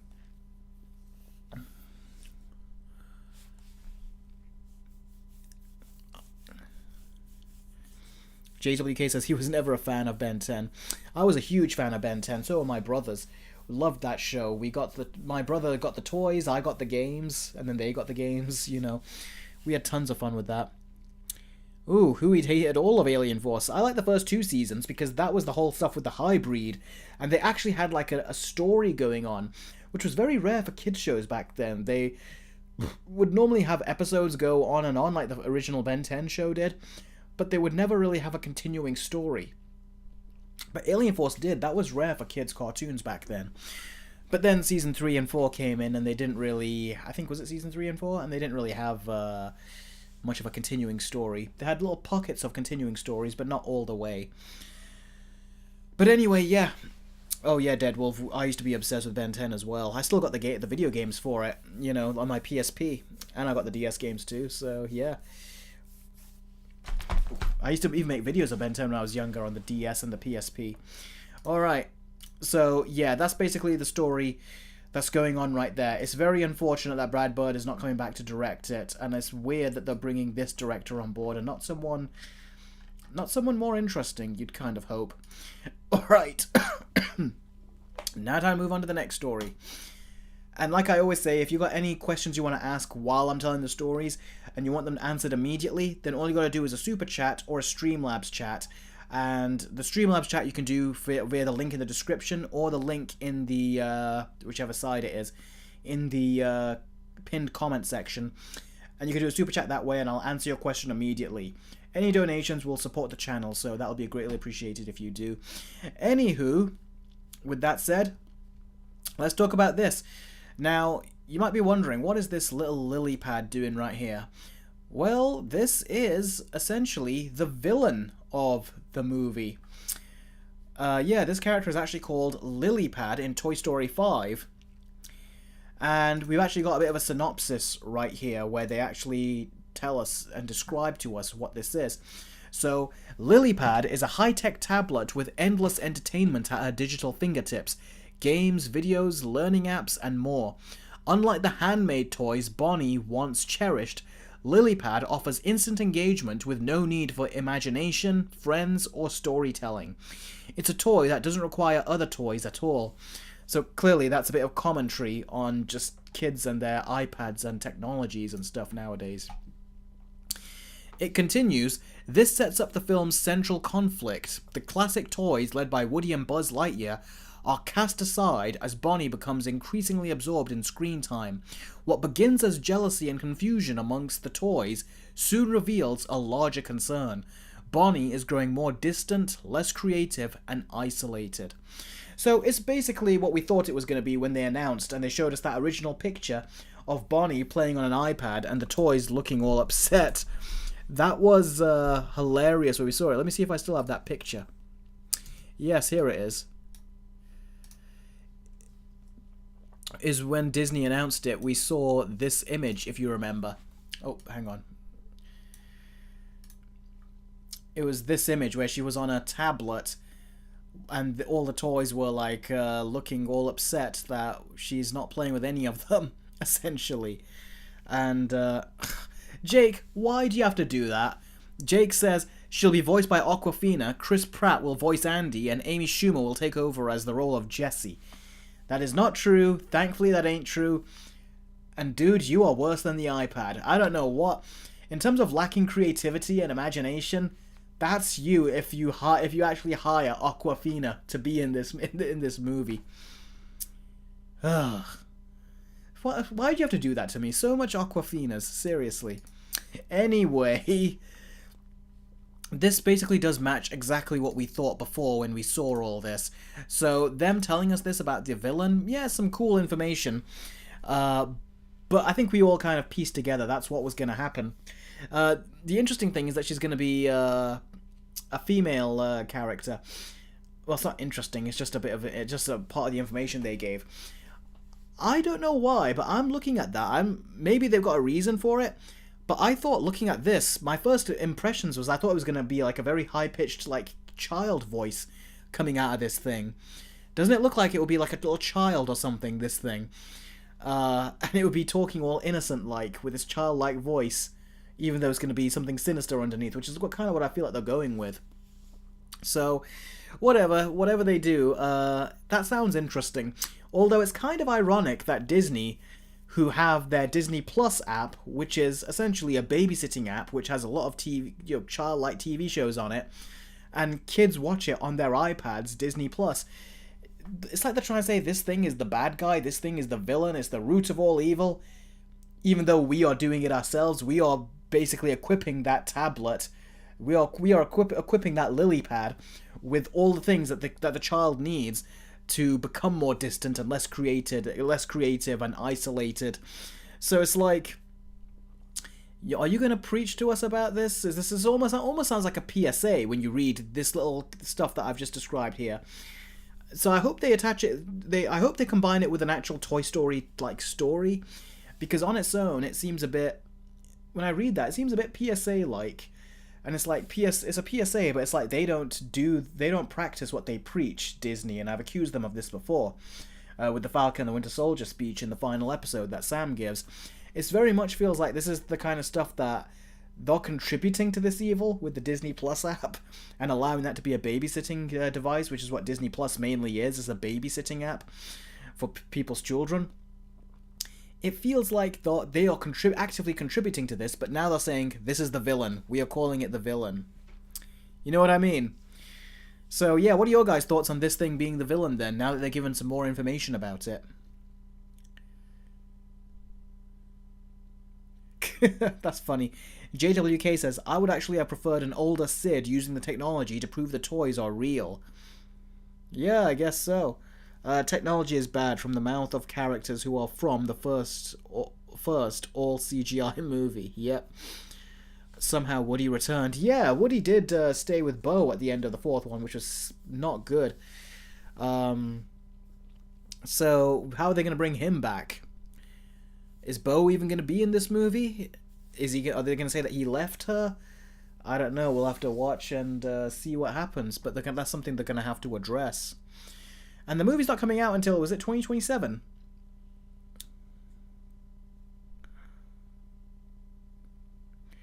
Woody will pop out of the toilet and Bonnie will like him again. It's funny that Bonnie is still quite young. Is she still young, or is she going to be a teenager, do you think? Let's look at that picture again. Yep, she still looks young as she did. I bet she's going to be about a couple years older. But ultimately, that's essentially what we're going to get. Weird thing is though, I kind of miss Andy. You know what I mean? Andy was always, that's because they were going to end it with a third movie originally, but then they made the fourth one, which was nothing special. But, you know, Andy is the iconic one that played with Buzz and Woody. So, yeah. The G-Gamer says, age them up, please. At least make her a teenager. Yeah, I guess that would have been, but I think they're going to do the whole Riley thing from Inside Out 2. Where she's older, but not that much older. She's still very much the kid that she was. So I think that's what they're going to probably try to do here. Jake says, well, Andy might make a cameo. Who knows? He might have kids now. I don't think he can have kids yet, you know? Because if you remember how old Bonnie was in the third movie when he gave her his toys, she doesn't look that much older. So that means this might just be 2 years later or something. And I don't think Andy could have had a family and kids in 2 years, unless he got a girl pregnant at college. Okay, I know that sounds very dark for Toy Story, but I'm just saying, based on what you're saying, Andy could have kids? I don't think so. He would only have kids if she's a teenager at this point. Cole says Toy Story 3 is tied for my favorite Pixar movie with The Incredibles. Yeah, Toy Story 3 is my favorite Pixar movie. Toy Story 3 was just so good. I think I did give that a 10 out of 10 if I remember. So yeah, I love the third one. The Dark Lord says if they're smart, they'll show Disney Plus as part of the addiction issue. Yeah, that would be funny, wouldn't it? If they did actually do that, that'd be really funny. Could you imagine, actually?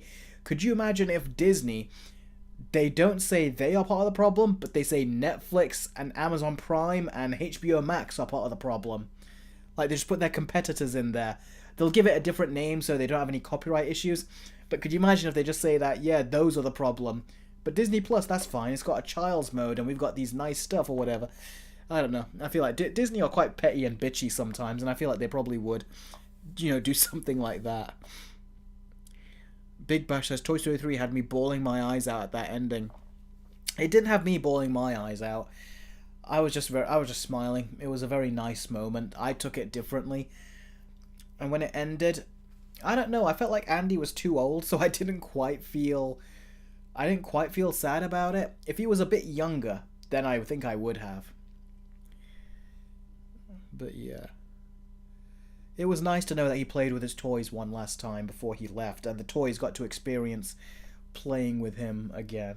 It was very poignant. It was a very sad but beautiful ending.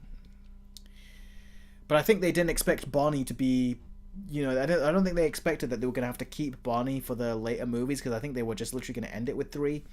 Even Quentin Tarantino says that he's not watching the later ones because it ended with 3 with him, and that was perfect.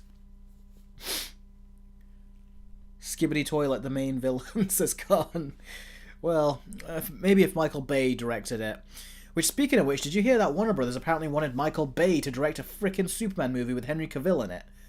At the time, they were actually thinking about that. So frickin' stupid they are. Like, seriously, are they dumb? Well, actually, don't even answer that. I think we got the answer. JWK says it's a tie between Toy Story 2 and 3 for being my favourite. Yeah, for me, I like Toy Story 2. I saw that in the cinema as a kid. I think I was 4 or 5. My dad took me. That was really sure. That was memories, man, memories. But yeah, I love the Toy Story 2 as well. For me, I think it is still 3. But 4 is definitely the worst by far. I love the Halloween special as well. That is hilarious. But the other one, the other special they did, was it in Barney's room or something? That was nothing special at all.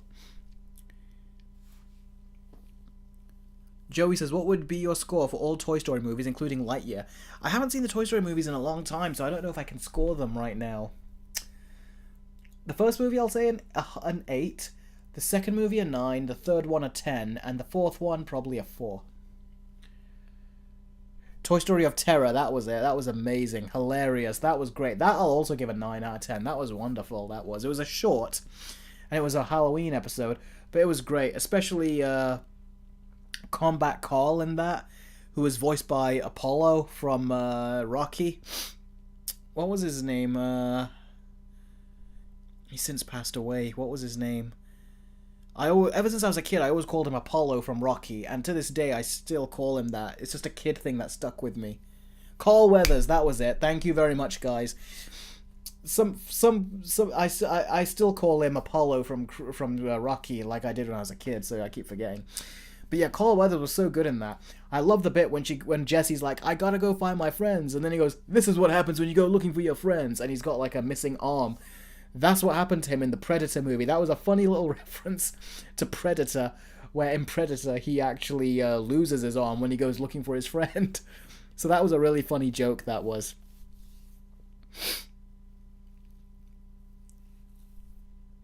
Billy says, oh yes, that short literally deals with this issue of technology too. Did it deal with an issue of technology? How so? I can't remember. Joshman, I've not seen Elemental, no. Jake says, imagine they treat Disney Plus as the sole good one. Yeah, exactly. Imagine if they did do that, say that that's the only fine one. Khan said, I think it was one of those shorts called Toy Story That Time Forgotten. Yeah, I did not like That Time Forgotten. That was so boring, I remember. Toy Story 4 should have been about adult Andy and his kids. Maybe. I just think they shouldn't have made another one. It ended beautifully with the third one. The Ninder says, I think this can work. Some clever commentary can be worked in. It can be, but I wonder how. The way, when you read this synopsis that I just gave here, I said the way when you read it, it sounds more like a PSA than it does a plot. You know, where's the plot in there? There's apparently supposed to be like tons of like Buzz Lightyears in this as well. What story do they play into? For my ranking from worst to best, it would be, this is what Joey is saying, Toy Story 2, Toy Story 4, Toy Story 3, Toy Story 1. Wow, you put 4 rank that quite highly.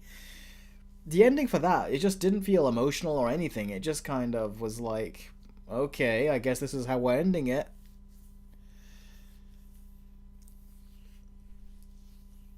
Yeah, the lily pad is supposed to be a frog. I remember, though, I will say, Toy Story 2, when Rex was playing that Buzz Lightyear game, I wanted that game as a kid. I really did. I was like, I wish they could make a game like that.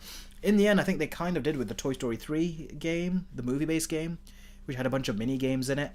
Wasn't quite as cool, anywhere near as cool, to be honest with you, but yeah, there was that.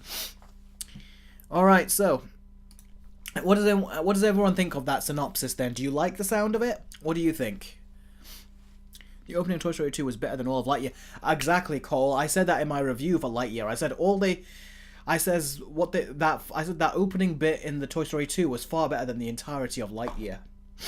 But they should have made a whole movie about that opening in Toy Story 2. That would have been a cool Buzz Lightyear movie. Billia says that iPad will be the second family-friendly version of Megan. I guess so. Khan says, I agree with you, Eric, but it does sound like more like a PSA about technologies and kids. It does, but where's the plot in there? The synopsis should kind of like, you know, describe that. Like, what makes this character evil? Is it... I don't know, we'll have to see what makes it evil, because it feels like it was just made that way. Does it love that it's getting all the attention and that that the other toys get none? Maybe that's where some of the evilness comes in. Joey says, the Buzz Lightyear of Star Command movie and show was much better than Lightyear. Did Buzz Lightyear of Star Command have a movie? I remember it had a show, but I can't remember it had a movie. Actually, the more I think about it, I remember a VHS cover of it having what looked like a movie, but I thought that was just the first couple of episodes of the show or something in there.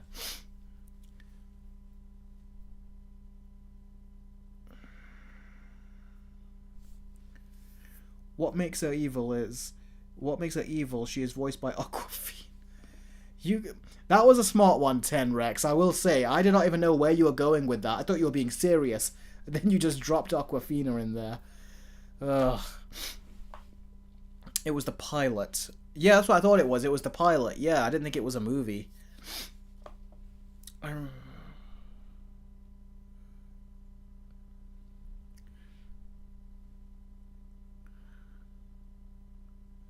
So far, the villains of Toy Story 4 seems more interesting than Zurg in Lightyear. Sorry, so far the villain of Toy Story 5 seems more interesting than Zurg in Lightyear.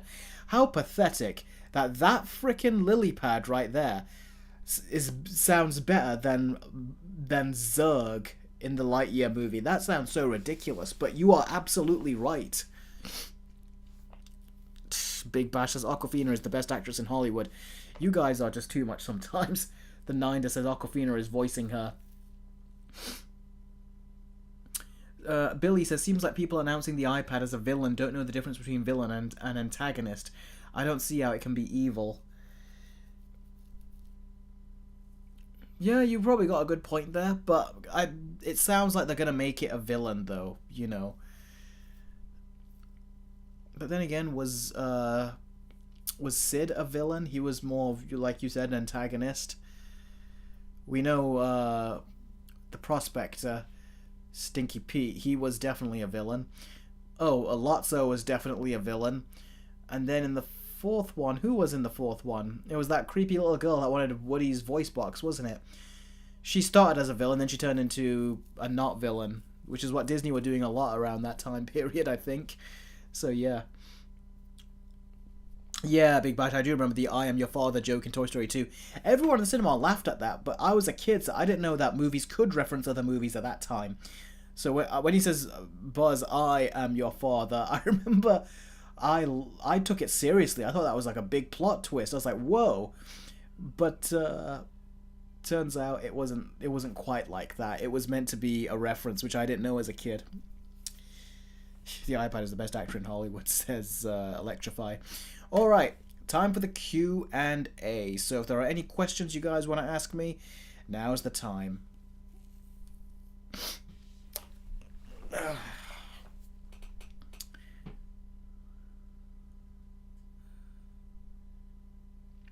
Also, I'll let you guys know, I've also got an Amazon affiliates, which I've just opened recently, because you guys know I've said I'm going to see if I can get my channel.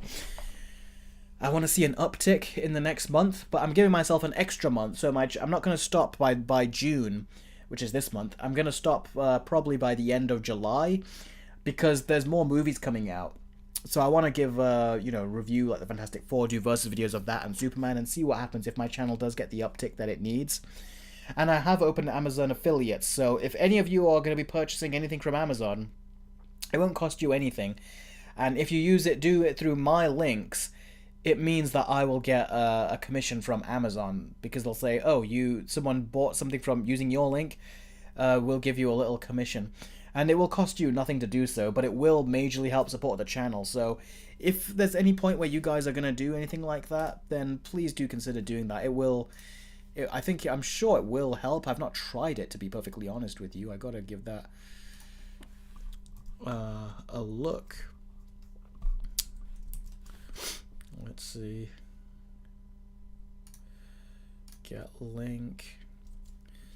Yeah, I'll just give it to you guys right now. There you go. That's an Amazon US link. So if you buy anything through that link of mine, you'll be helping me out. And then I'll give you the Amazon UK link, which will, if you're in the UK, that will also help me out. So yeah, just letting you guys know about that right now, because if, like I said, these give the uptick that I need, then cool, can just continue making more content as I am. And I hope you guys enjoy the content. How many versus videos have I made recently? I hope you guys have enjoyed all this extra work I've been putting in. So let's quick look at my videos here. So in this recent month, I've done a Final Destination Bloodlines versus video. I've done a Daredevil Born Again versus Netflix's Daredevil Season 1, 2, and 3 versus video. I've done a Sinners versus video, and I've got a Snow White versus video coming up as well.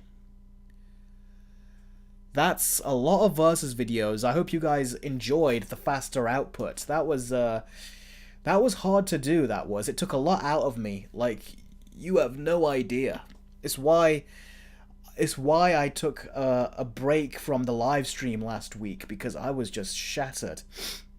Even now, leading up to this, I've been quite shattered too. I've been slowing down a little bit on the versus videos because I've got this other sponsor which I'm working on, but it should be done by tomorrow, hopefully, and then I can get back to working on the versus vids again. But right now I'm working on Lilo and Stitch while I give you this other one, so yeah, there's plenty of stuff coming. Where was it? I love the Sinners one, says Cole. Oh, that's great. I'm glad you enjoyed the Sinners one. It got copyright claimed again just yesterday, unfortunately. Yesterday or the day before. Sad that. You've made 3 so far that everyone enjoyed so far. Oh, that's great, Khan. I'm very glad of that.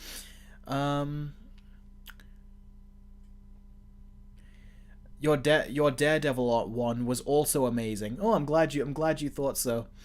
Eric, have you been to a Diddy party? No, I have not. Khan says, yeah, I'm enjoying it. That's cool. Eric, what are your thoughts on Hondo from Clone Wars? Hondo is hilarious. He is really, really funny. I love when he works with Maul at first, and then he turns on him, and then he goes, Maul says, Hondo, you will pay for your insolence. And then he's like, insolence? We are pirates. We don't even know what that means. And then they start firing at him. That was hilarious, that was. And he goes, how tough can they be? They're running away from Kenobi. Hondo was hilarious. He's in Star Wars Rebels as well, by the way. So if you want to see more Hondo, he's in there.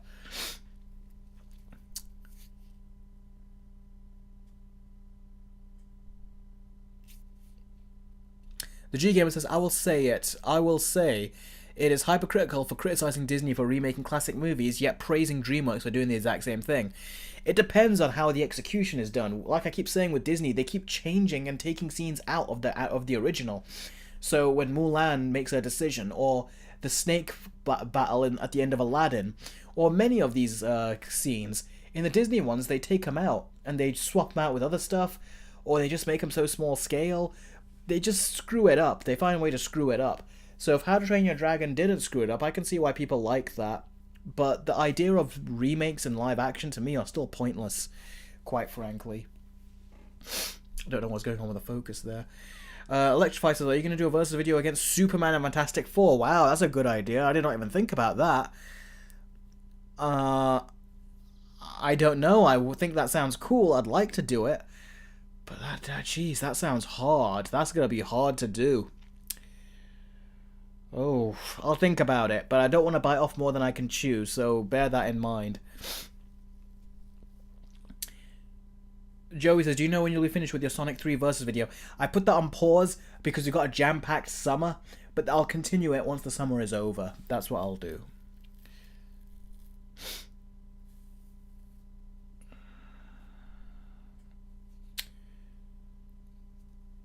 Yeah, Big Bash Kenobi really is. Don't forget Ventress. She's also got a bit of a flirtatious thing with him, hasn't she? JWK says, apparently the 50 buzzers are going to get transported to an island and are going to build a raft to go to what they think is Star Command. This is supposed to be the first 2 minutes. Where did that comment go? Oh, thoughts? Is that really the first 2 minutes? That sounds insane. Could be funny, who knows? Gary Loke says, can't believe Spaceballs 2 is happening. Yeah, I know. Isn't the writer, the guy who made them, isn't he, like, nearly 100 years old? So, yeah. He's not directing. I think someone else is directing, but he wrote it or something, I think.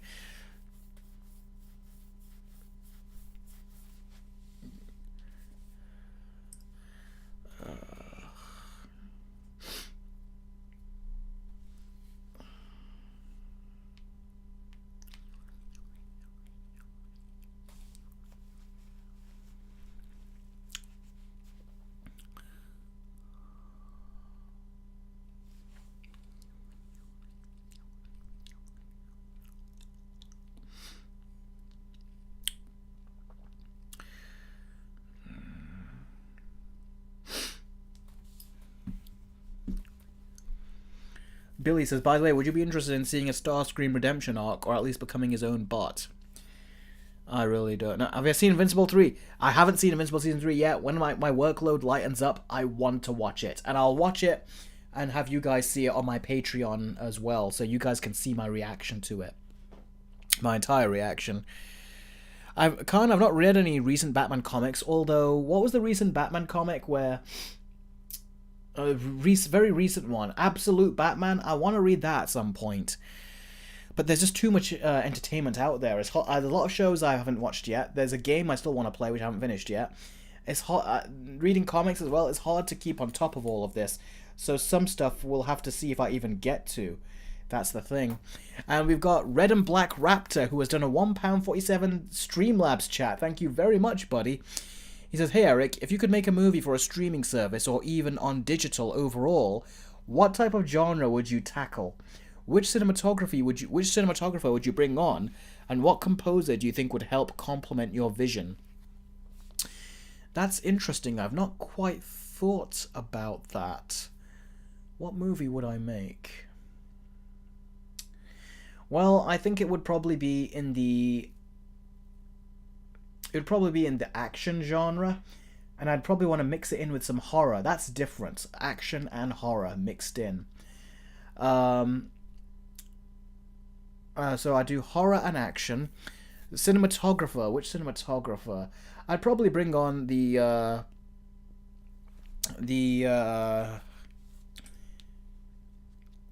cinematographer for The Batman and Dune, which was Greg Fraser. I'd probably do that.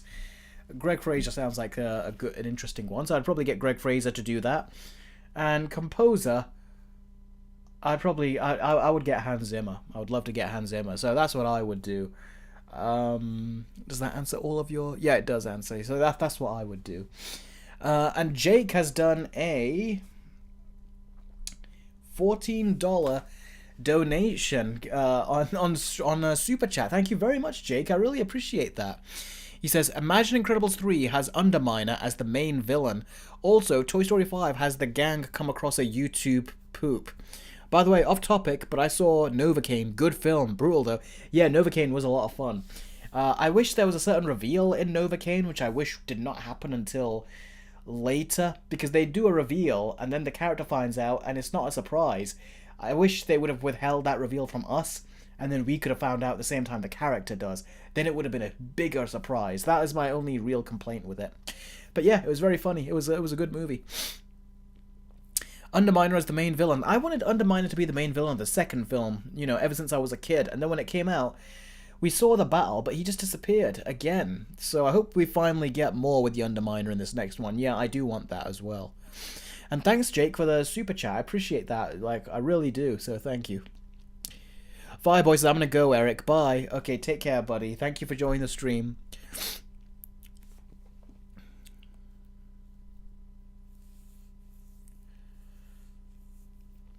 Khan says, another Batman story I've read was Batman Hush 2. But was Batman Hush 2. Yeah, I know they made a sequel for that one, and I bloody hated that comic. Just let the damn Joker die, Bats.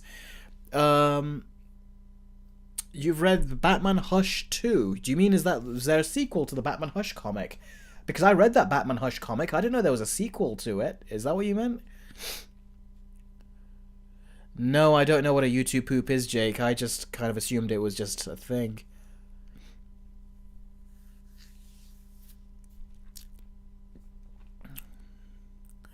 New World Odyssey thought, oh, that sounds a pretty cool movie. That's good.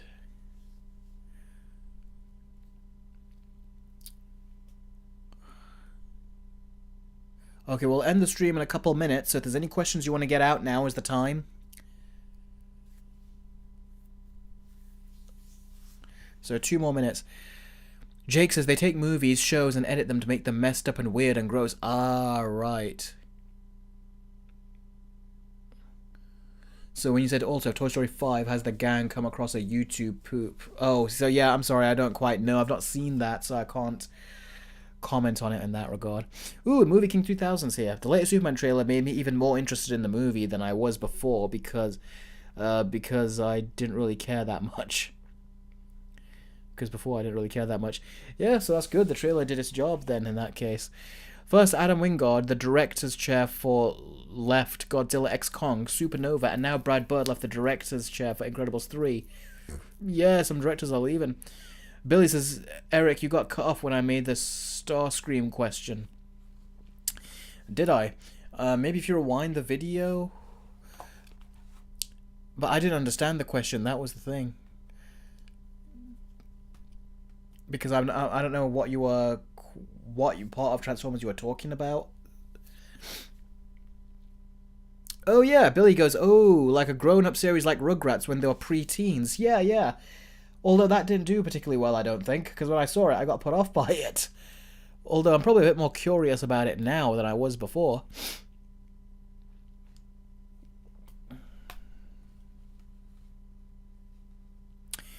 The Dark Lord says, what is probably the darkest thing you've seen in Star Wars? For me, it's in the game when the player learns some mystery force wiped a planet of all life simply with no battle and the planet is dead. I don't know, I feel like Star Wars has a lot of dark stuff in it. The darkest, though? I mean, when Anakin was killing those separatists in the third movie, that was really dark. The Clone Wars has some really dark shit in there, too. Some really grisly deaths in there where you're like, whoa, that's violent. There was one clone trooper where the security got rigged, and all these metal gates were just closing, closing, and then one stormtrooper was like, help me, and then the gate closes where the camera is, and then you just hear a crush. Then they say, one of the clone troopers says, we have a man down, and I was like, whoa, when I saw that was haunting. So for me, I'd say that's probably one of the darkest. But there was also a scene where when you watch Savage, And we see, basically, there's a character that kills his brother who he was looking after. He ends up killing his brother by slowly strangling him to death, and you hear his neck crack as he does it. Then he just drops his body on the ground like nothing, even though he was protecting that brother before.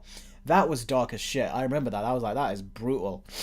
An elder brother killing his younger brother. That was dark.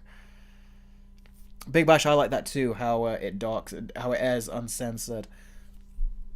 I don't know if the Siege of Mandalore is probably the darkest, but it definitely had the most butterflies where you were scared.